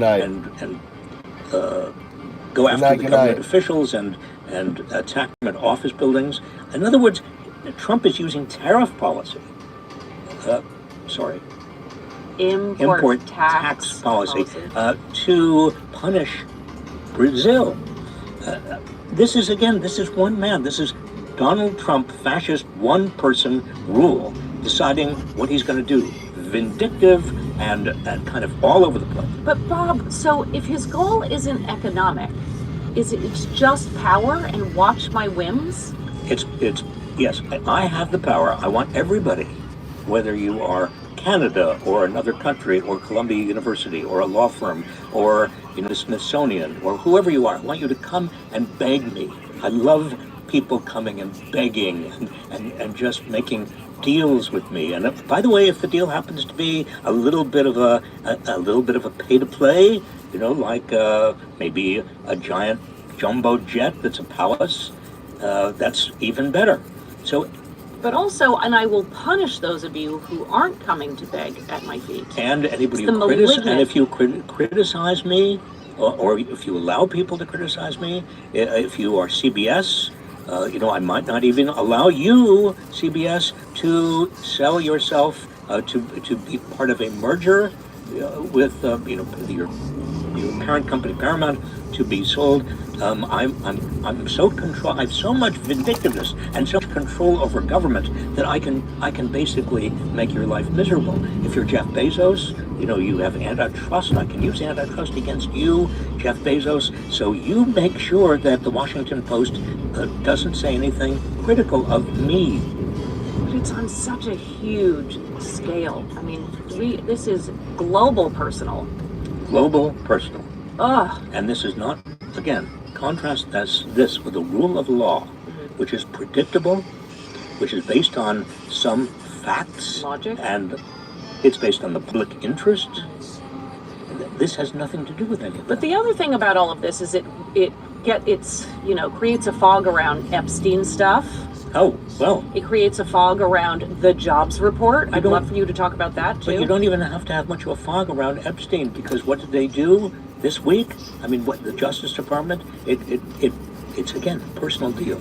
Personal deal. Yeah. And Ghislaine Maxwell has just been moved to a softer, more minimum security minimum security. situation. Now, you look at that. Why is she moved to a minimum security prison? Could it be that she has some agreement there that she might not implicate Trump? I know. Okay, the jobs report, can we talk about, I'm tired of talking about the 0.0000%. Can we talk about everyone else for a minute? How is everyone else in this country doing? I mean, the jobs report was not good. No, I think it was the worst jobs report we've had in some time in terms of the number of new jobs being created. So with regard, this is important, with regard to the jobs report, yesterday's jobs report, 73,000 new jobs. Now, without context, that's meaningless. The context is that the average new job growth is about 200,000. I mean, that's what you expect. If the economy is doing halfway decent, you get 200,000 new jobs because of population growth. But no, we had 73,000. And the Bureau of Labor Statistics, they very often do this. What they do is they get more information from previous months. They had to, as they have before, but they revised downward the actual job growth for May and June. So you got 73,000 for July. In May, the job growth actually was revised down to 19,000. That's from 225,000 down to 19,000. And for June, from 147,000 down to 14,000. So you had, in other words, 238,000 jobs. 258,000 jobs. 238,000, 258. You are a mathematician. I tried. You are so Thank good. You for noticing. So that was subtracted, and this is what the Bureau of Labor Statistics. They are so careful to modify when they get it. お得な航空券をマップでチェック、アプリで簡単にフライト予約を管理。こんにちは、白川方阿賀です。私は日本銀行の元総裁として。On May 21st, 1995, a small private plane took off from Pagan Island in the Mariana Archipelago of Southeast Asia. The plane was bound for Saipan, where its owner was a resident. Inside the plane was the pilot, the owner, and the owner's business partner. The owner was a man named Larry Hillblum, who became a billionaire by inventing the international delivery company DHL. The H in DHL stands for Hillblum. The plane would never make it to Saipan and would be found wrecked about 110 miles away from the destination. 2 bodies were recovered, that of the business partner and the pilot. The billionaire owner of the plane was never recovered. When police investigators visited the billionaire's house, they found all traces of his DNA had been scrubbed from his mansion. There was no hair in the hairbrushes or in the drains. There were no skin cells in the property, and all the floors and surfaces had been scrubbed with muriatic acid to clean away DNA samples. And although this story might sound crazy enough already, this genuinely is just the tip of the iceberg, because this is one of the darkest and most interesting stories that you've never heard.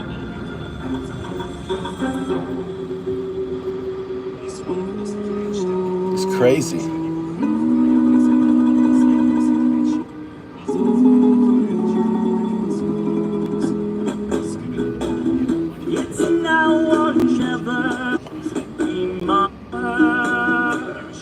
The question of what kind of person Larry Hillblum was. One thing everyone would agree on is that Larry was extremely smart. He was a lawyer, a Supreme Court justice, and the inventor of one of the world's first word processors. A Supreme Court justice? Larry was also an innovator when it came to business. Though, if you look at the history of express international delivery industry, you'll likely find a consensus that FedEx is referred to as the pioneer. However, DHL was incorporated a full decade before FedEx ever stepped foot on a plane. The real innovator was Larry, who came up with the idea for express international deliveries when sea train lines discovered that the new container ships that they had acquired for their cross-ocean journeys of goods and materials from mainland USA to Hawaii were so fast that the ships arrived before the documentation, thanks to the US Postal Service being notoriously slow and inefficient. This meant that the ships couldn't be unloaded and Sea Train lost money. Larry guaranteed that that would never happen again as long as Sea Train hired him. So they agreed to a test run and found that, true to his word, Larry's company arrived before the ships, ensuring that they could be immediately unloaded. When word spread of Larry's spectacularly fast cross-country document courier service, which could even travel from mainland to Hawaii 7 days a week, other companies quickly jumped on board and began to hire him. And just like with the legal documents of the past, Larry could outperform US Postal Service by delivering anytime, any day, within 24 hours. The fact that US Postal first sent all posts to regional sorting centers, then they were sent to a larger hub before being shipped to destination sorting center and finally being sent out to be delivered, meant that it was slow, often taking a week or longer for even local deliveries. At that time, there also weren't any daily postal deliveries from mainland USA to Hawaii because freight flight paths weren't as common, and so there were a lot less opportunities for cargo to travel, except by sea, which was too slow. So how did he do it? How did Larry deliver so quickly where even the US government couldn't do it? Simple. He used passenger baggage allowance to travel on commercial jets with bags filled with documents. You see, unlike cargo flights, passenger flights happen multiple times per day at all times in the day, 7 days a week. Initially, it was just himself, but over time, he'd send runners back and forth with 160 kilogram worth of documents to be delivered to various companies when they arrived. It seems like a really simple and basic idea right now, but back in 1969, nobody had ever done that. This one idea eventually evolved into the massive international air courier industry that exists today. Larry literally conjured up an entire industry by himself. That business and practice would eventually land Larry into massive legal battles against the US government. But let's not jump ahead. Larry was incredibly smart, he was hardworking and ambitious. Now what might seem strange is that on the DHL About Us page it spends only one paragraph describing as ambiguously as possible the man who invented international air courier services. Now this is due to two reasons.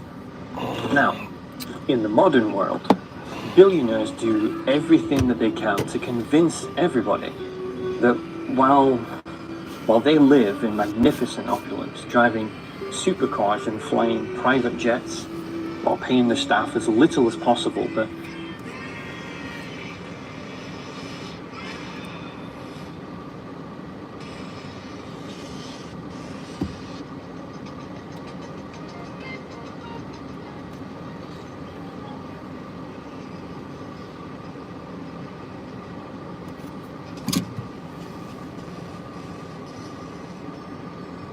they're the savior of mankind.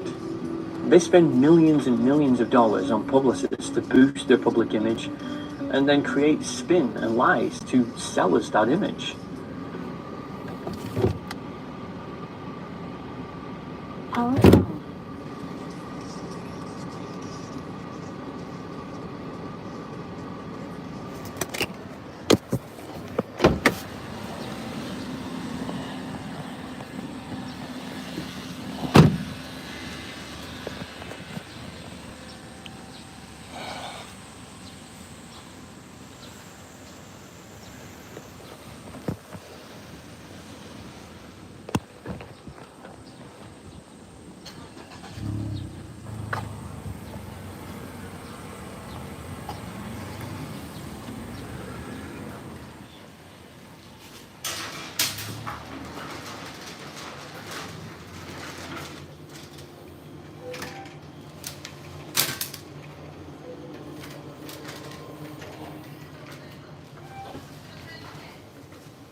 真相してくれないか。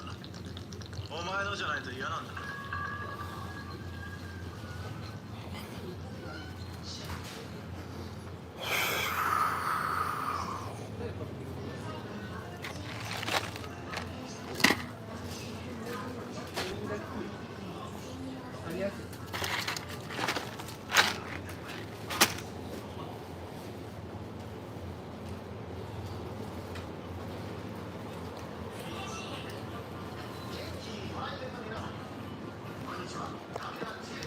What's up, Free? What's going on?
スキャンしてください。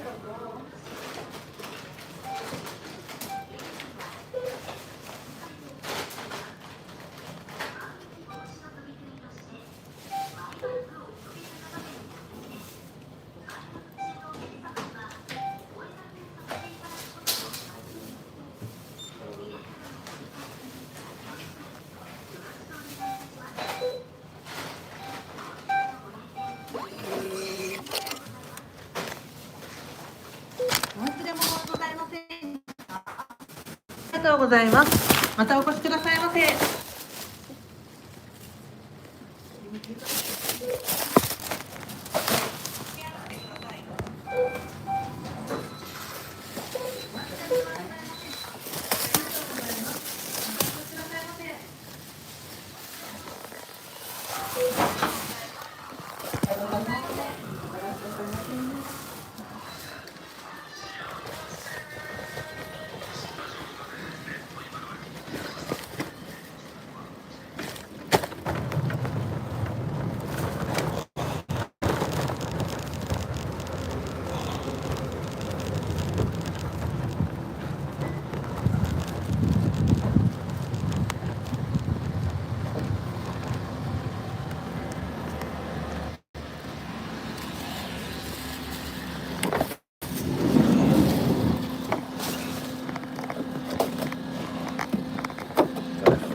Sorry about that.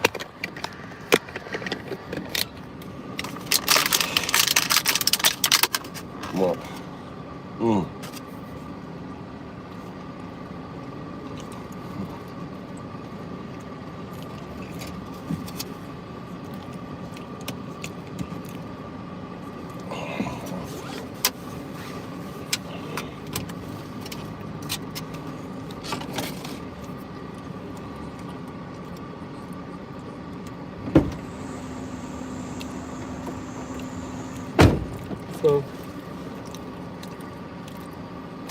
I go by Undaudu. I don't really go by Mike. I think my best,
grab. Get out. Good.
How was your movie? Did you pick? Baka! What happened?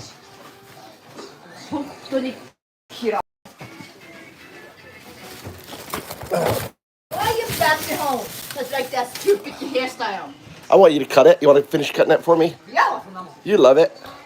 本当にこの人ちょっとおかしくない頭おかしい頭おかしい本当にクレイジー嫌だね本当に嫌だなんでこの疲れ方なの Mikey, you want to? I was hot. I was waiting for Mikey. I was bored, so I cut my hair. 本当になんで Why you left your hair just like that I didn't It's finish. on purpose I didn't finish. It's on purpose I didn't finish. Look, Mama, look what I got.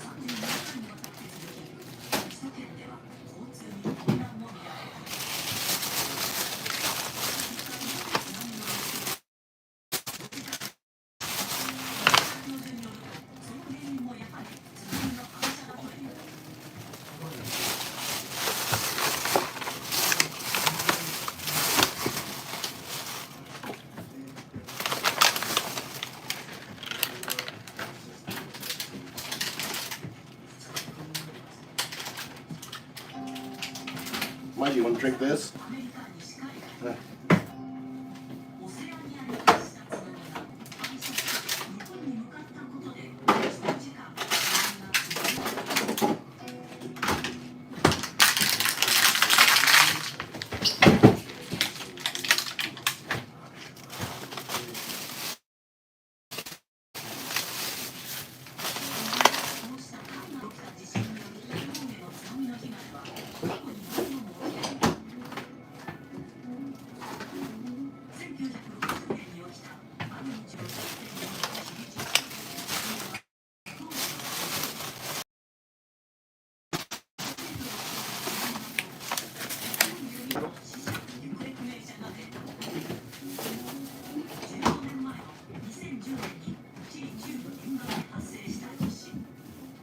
What's this up here, Bubba?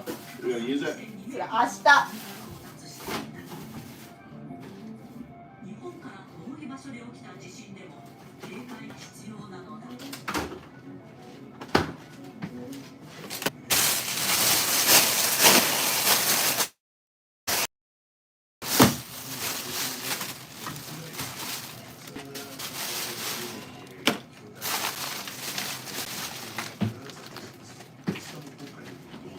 明日 正直に、ぜひ、長時間生きていくことができると思います。なぜあれだけの時間避難する必要があるかということがよくわかりましたけれども、ただ松井さん、一方で交通機関をどこに止めるかなど生活や経済活動への影響というのも考えさせられましたね。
Did you bring Tommy home or no? Huh?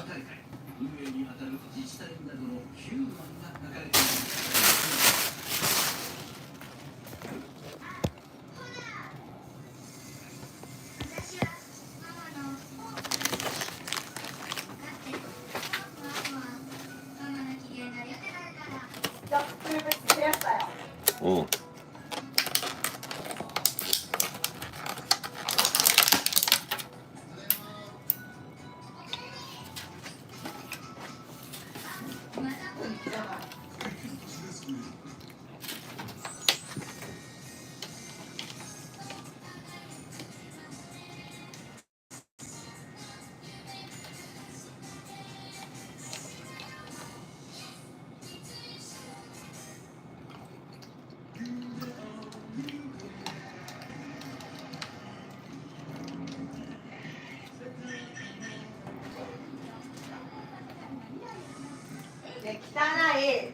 Shave your hair right now.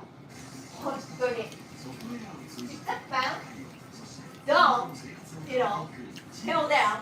Selma's family. If you want to cut a stupid hairstyle, don't tell to everybody you are steady here. Do right now. Really stupid. How many times did I say?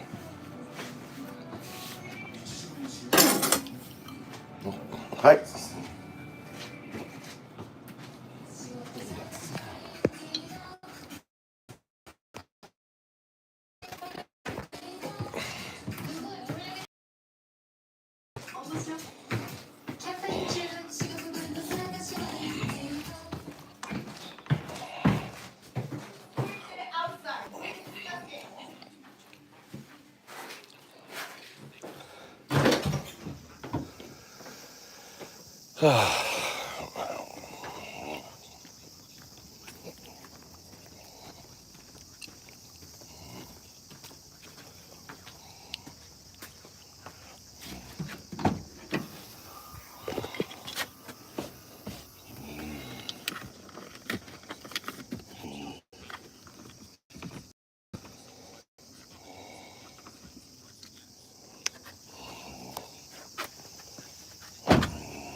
I wanted to move the big stone from behind of your car. Really dangerous for me. Okay.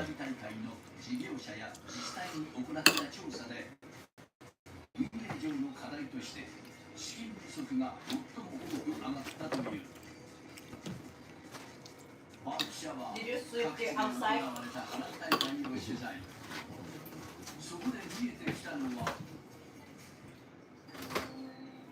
ご覧のスポンサーの提供でお送りしました。 I didn't know today was to the Food City Festival. So many people there.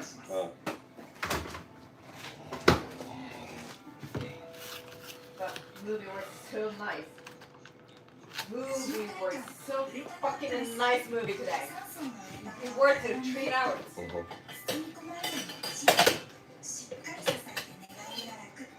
And the one of the guy front door with me, right hand side, he is so many times checking his携帯. It's so bright for me. What are you gonna do? Should I notice him? You gotta say, Huh? I say stop.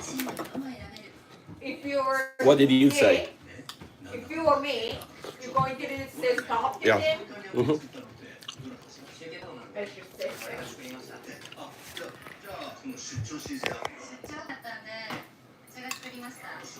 How?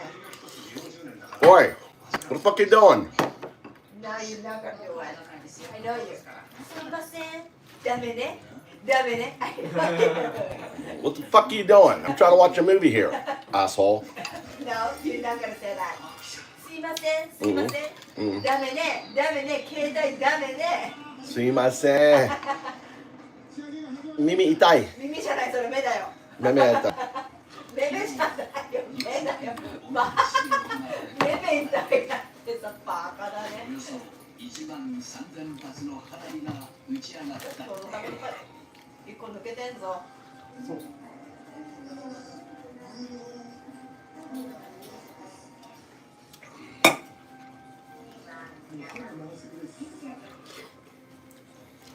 花火を目の前で見られる有料席。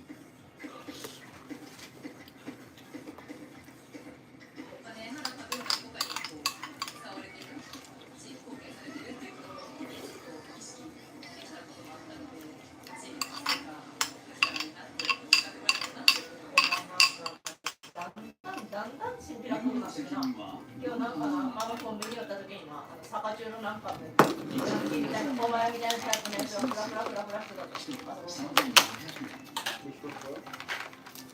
みたいなやつだよ。なんかチャラチャラチャラチャラした坂中の男がいたぞ。坂中やつ。お前に後輩や。チャラや。お前も似たようなもんやってお前一言書いてよ。1マス1万2000円の有料席は200席。どれぐらい賄う？やはりまず20%ぐらいは収益がますんで、もうなくてはならない。お前に塗ってもらえ、そりゃやめてたもの。打ち上げが始まるから大勢の人お前に塗ってもらえってそのジーンズ。有料席はチンピラみたいに破れてみたからに。前から導入したので、全然なんかサイズお前に言ったのに全然合ってないよサイズ。俺がサイズが大きいほどいいの。お前後ろ向いてたらおかしい後ろ。知らなか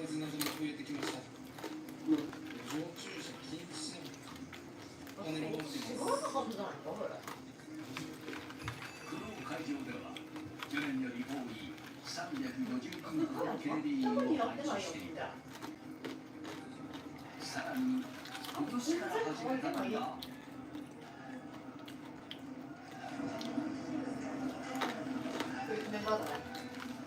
みこしを担ぐスタッフが巻いている黄色い手ぬぐい。わからんわ。いや、誰や。大会の公式グッズだ。報道されたらお前承知せんぞ。報道されるようなチンピラみたいな真似するマジってお前上から出すよ。お前マジでキモいだな。ベルトのサイズも合ってないやん。もう閉めろや。なんでこんなブカブカのサイズが全然違うの買ったサイズが大きいものいいやってこと結構まあめっちゃ上手くなってるよ。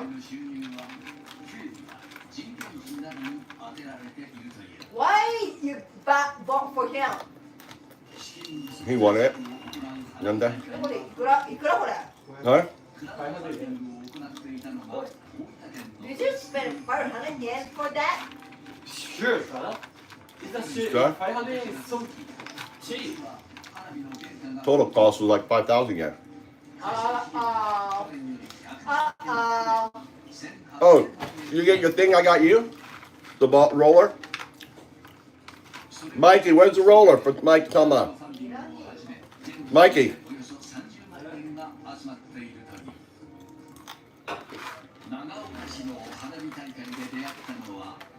Michael, where's the roller for Mama? That roller I bought. What roller? The black one, the black thing.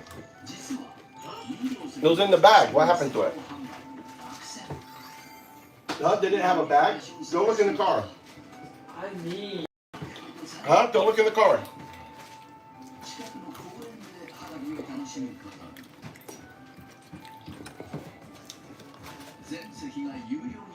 How about your sandwich here?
集める、これが重要ですね。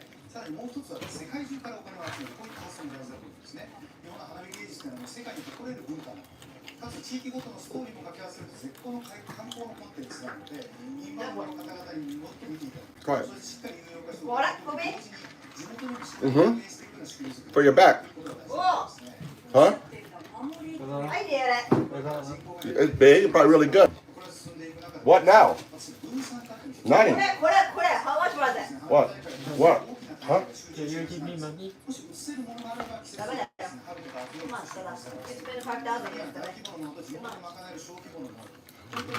なんで? Why? You know, what are you getting on the floor for? Like a dog. How much? Were you out of money already?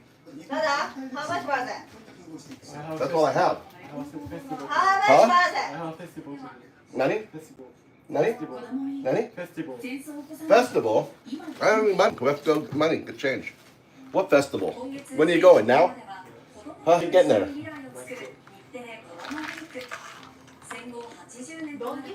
Give him some money. Yep.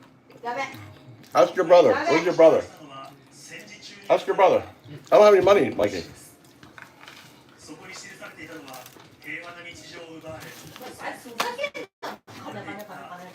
Mama, give him some money.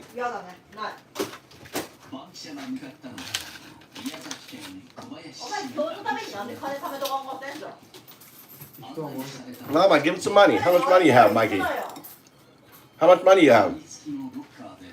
How come I gave you money? I gave you 5,000 yen the other day. For your haircut, and before that, I just gave it to you.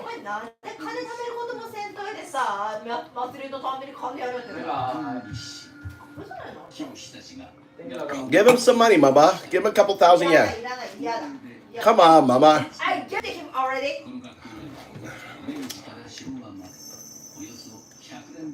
He doesn't get it. He can. Where's your other son? Where's Tommy? Where's Tommy? I don't know. Ask him for yourself.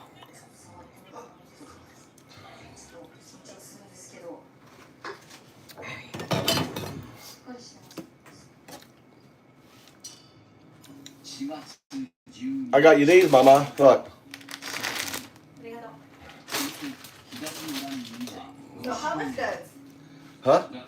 How much does? I don't know. 300 yen, 500 yen.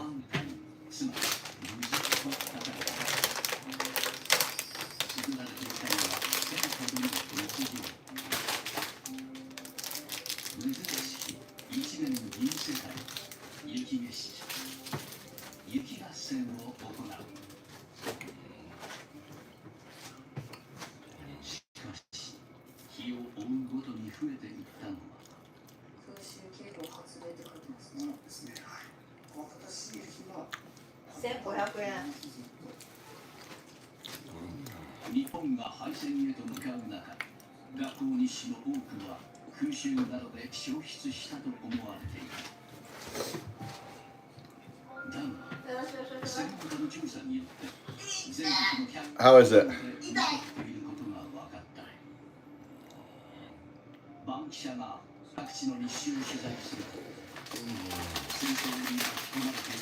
You're supposed to roll on it. Roll on it. Roll up.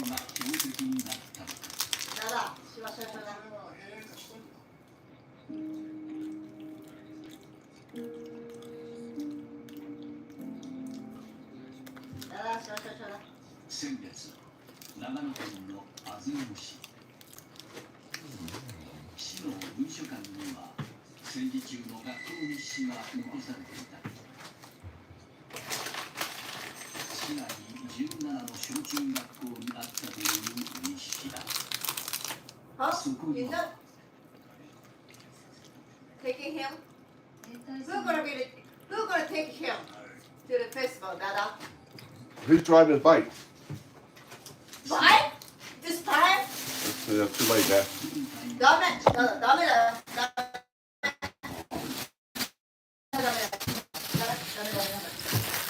I said no. He's already gone. Thank you. Maito. He's already gone. Maito.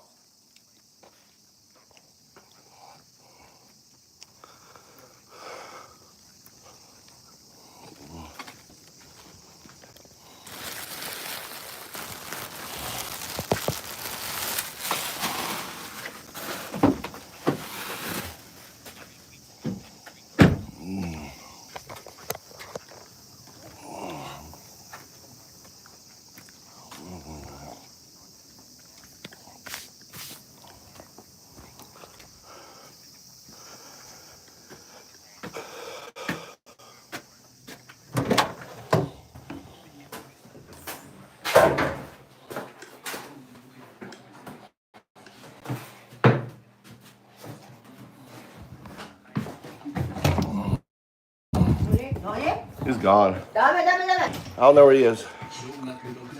He's already gone. You don't care, my son. Dangerous, Dada.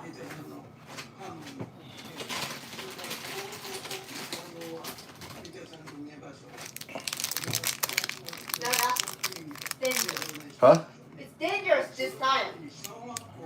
We don't care. What am I gonna do? If you're roasted to my son, you can't linger it, okay? All right. If he had been He's with his driving bicycle. Okay. Don't linger it. But I'm attacking, okay? Oh my Every God. day.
All right, guys, I'm gonna take off.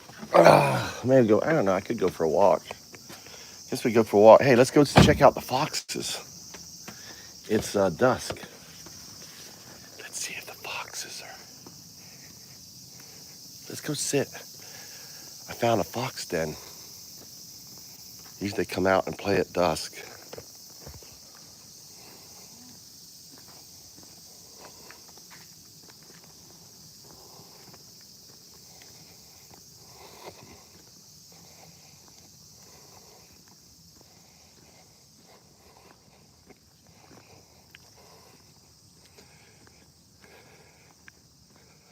We're gonna go to the docks. Look at the sunset.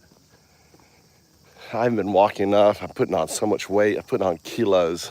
I got a bunch of it off, but it's just been too hot. Just been unmotivated to go out and work. But we'll go for a walk. There's, look at that. Look at the lighting on the river. That mosquito's following me. Fucking A, get the fuck out of here. I'm gonna get.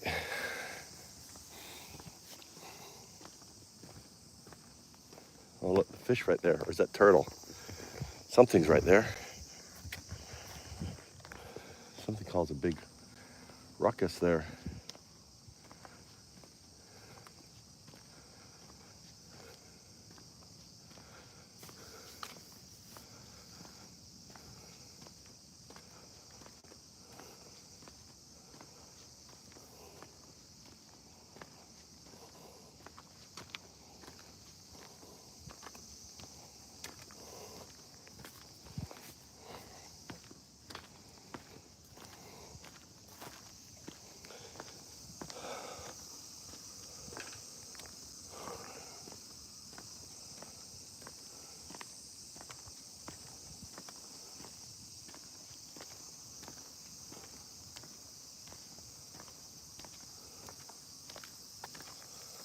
Look at this light.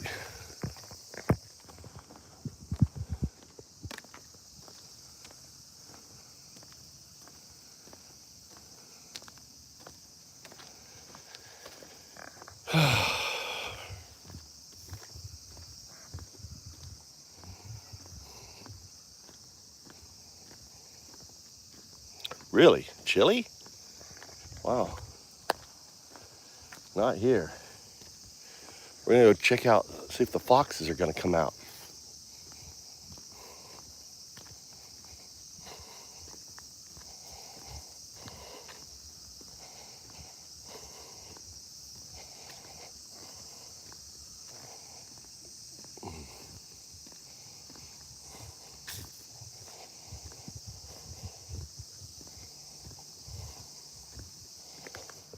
sunlight.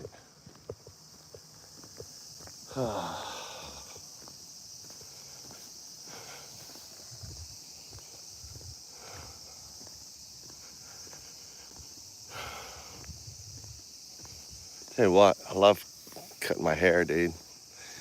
It's like air conditioning. A little bit of air running across the sweat on your hair, because the hair doesn't kind of cover it.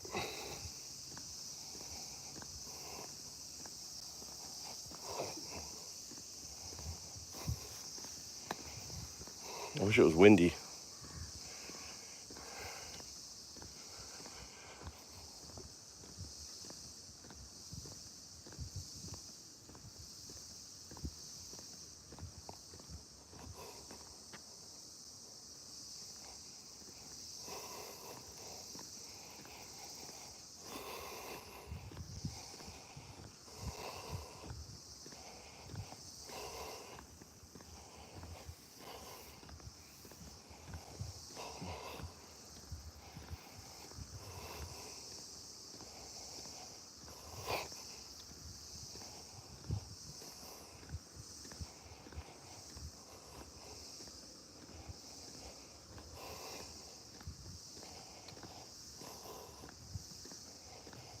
I think tomorrow I'll go by the city hall and tell them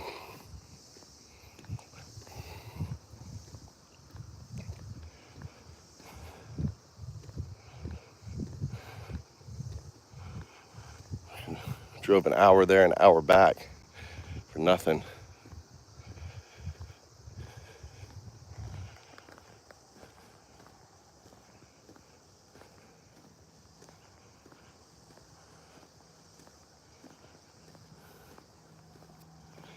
I mean, where they built their barrel is actually pretty amazing, you know?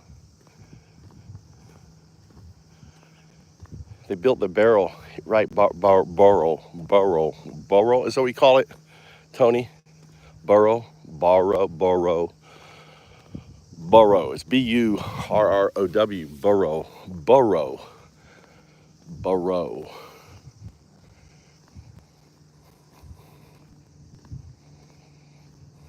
I have to be quiet.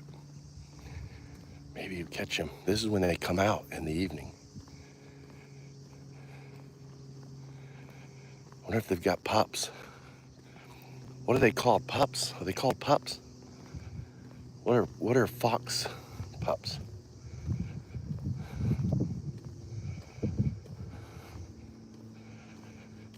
need to get a terrier dog in there. Kits. God damn. Get a little Yorkshire Terrier in there. A little rat dog.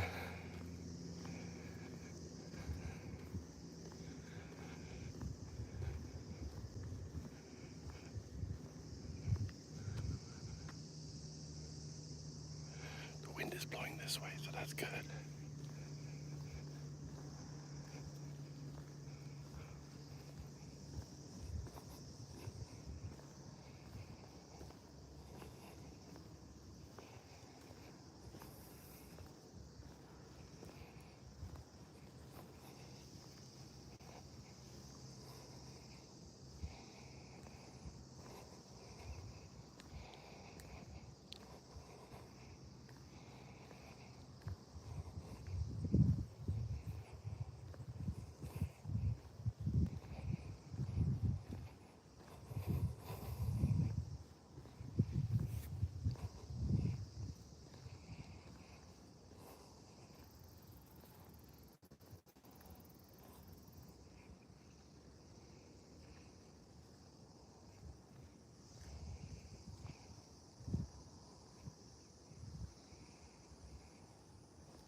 Mosquitoes driving me off. I hate it when a mosquito like attacks my ear. I need to maybe go and buy some trail cameras, you know, like a movement camera.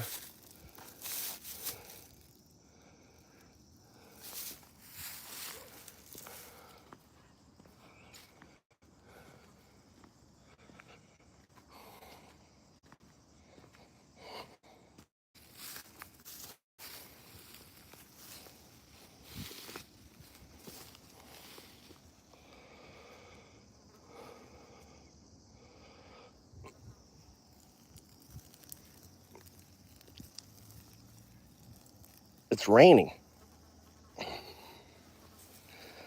There you go. I marked the territory. Let them know I was here. I just sprayed. I sprayed the whole area. Undaudu was here.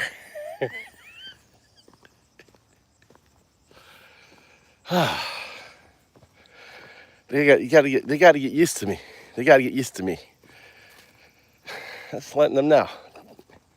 Undaudu is the big mama now.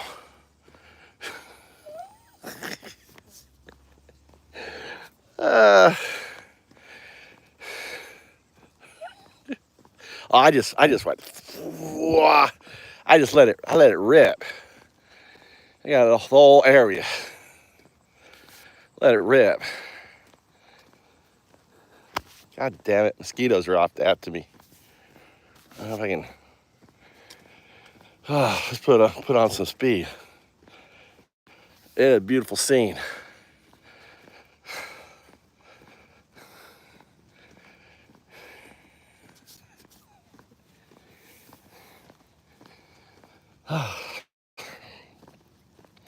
Well, I got to introduce myself to them, right?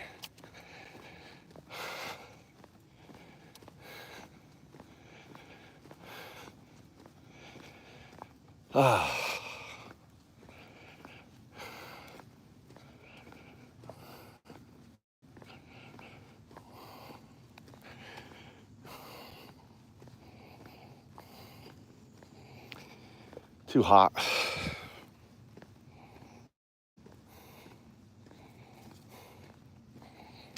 Oh yeah. It'll know who I am. I pee all over my garden. It'll know me. Oh my God. That guy's found me. It'll know exactly which house I live in and everything. Oh yeah. You know, my citrus trees. I put shell. You put shell. And then the acidic in there breaks down the calcium and neutralizes the acidic around the trees. It's a little permaculture technique. You put down seashells around the tree, and you just pee on the seashells, and it breaks down in providing carbonate to the tree. Oh yeah. Oh yeah, caterpillars. That's a problem. I have to. Oh, I threw all the ones I threw on the road today. You gotta pick them off. Stay on top of it.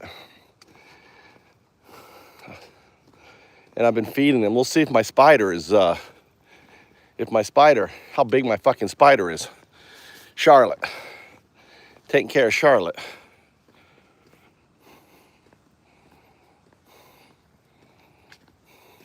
You got dogs, Crystal. You got dogs to do that. You got plenty of animals. You got to put the shells. You put like oyster shells or something around where the dogs pee, right? So they pee on the shells, and the acidic of the of the urine will break down the shells, and it'll give you the whatever it is that the plants need from the break down the shells.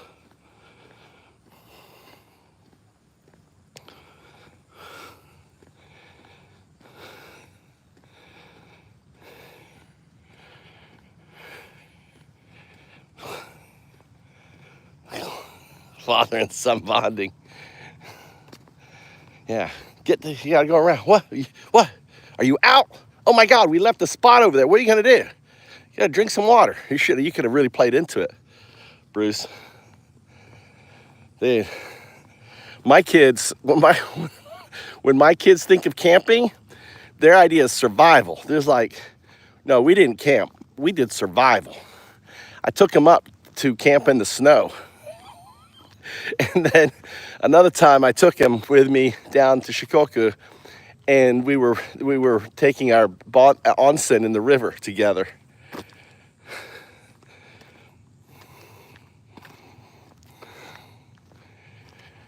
And my kids are like, no, Dad, we never did camping. We did survival. I ruined it for my kid. Oh, look, the bats. Look, the bats. The bats. Look, my Corona bats flying around. Look at, I got one flying around. There used to be like 20, 10, 15 of them all just flying around here. It's the coolest thing. Oh, just see one. Just one bat moving into the territory. See, there's one flying around. Yeah. Yeah. Just flying around that light.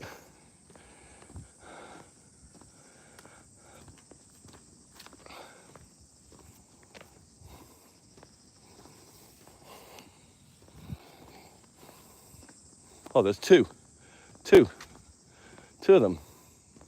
You see them? See little bats? See little bats? Look at my little girls go. Oh, there's a bunch of them. Flying around. Oh, wow. Look at you. You guys see them? Flying around up there? See them? Oh, they're eating up a storm. They're eating up a storm. 1, 2, 3, 4, 5. Look at you girls do. Beep, beep, beep. Oh, there's a black one there. Look, these are brown. These are brown ones. That's a black one, and these are the brown bats. Little river brown bats. Look at them go.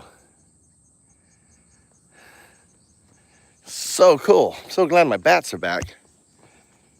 I was scared you guys weren't making it. Look at them all. I don't know if you can see them all, but they're just all flying around. This guy. Just eating up the mosquitoes. Just eating up the bugs.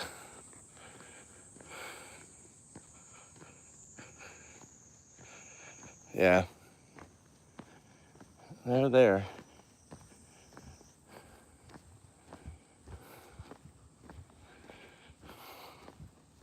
Let's check on Charlotte. See how Charlotte. Yeah, like little. They do. Let's see if Charlotte's making her web. Let's see Big Mama Charlotte. Is she out tonight?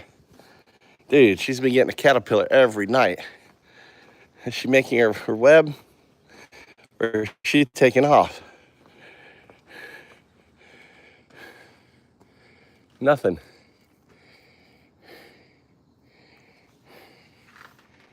Nothing.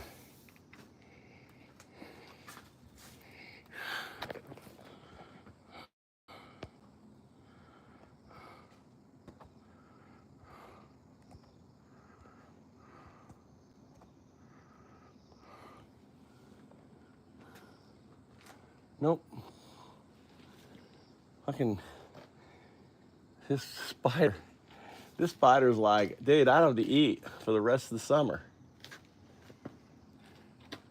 They got little baby Charlottes there. Look, I got 2 there, 3 there, right? 4, 5, but these are small. Get that little baby.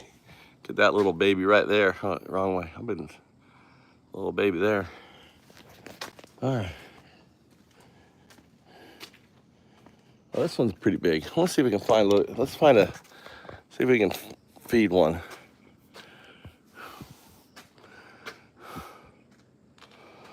Let's see here. There's a, wow, it's too big. There's a, look at that big one right there. But it's too big. I need a small caterpillar. Oh, there's a small caterpillar. Look at you. Come here. See if we can get you. Let me get you in here.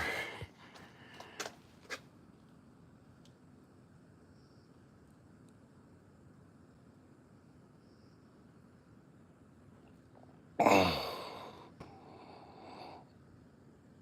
Oh. Come on. There it goes. All right. It's in there.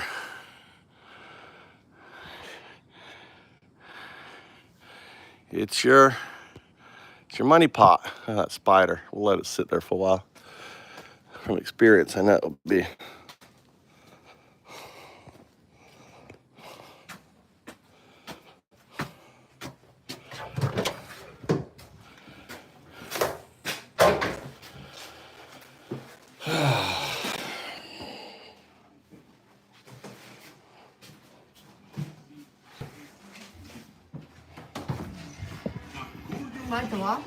Michael, what kind of? I went, drove everywhere. I don't know where he is.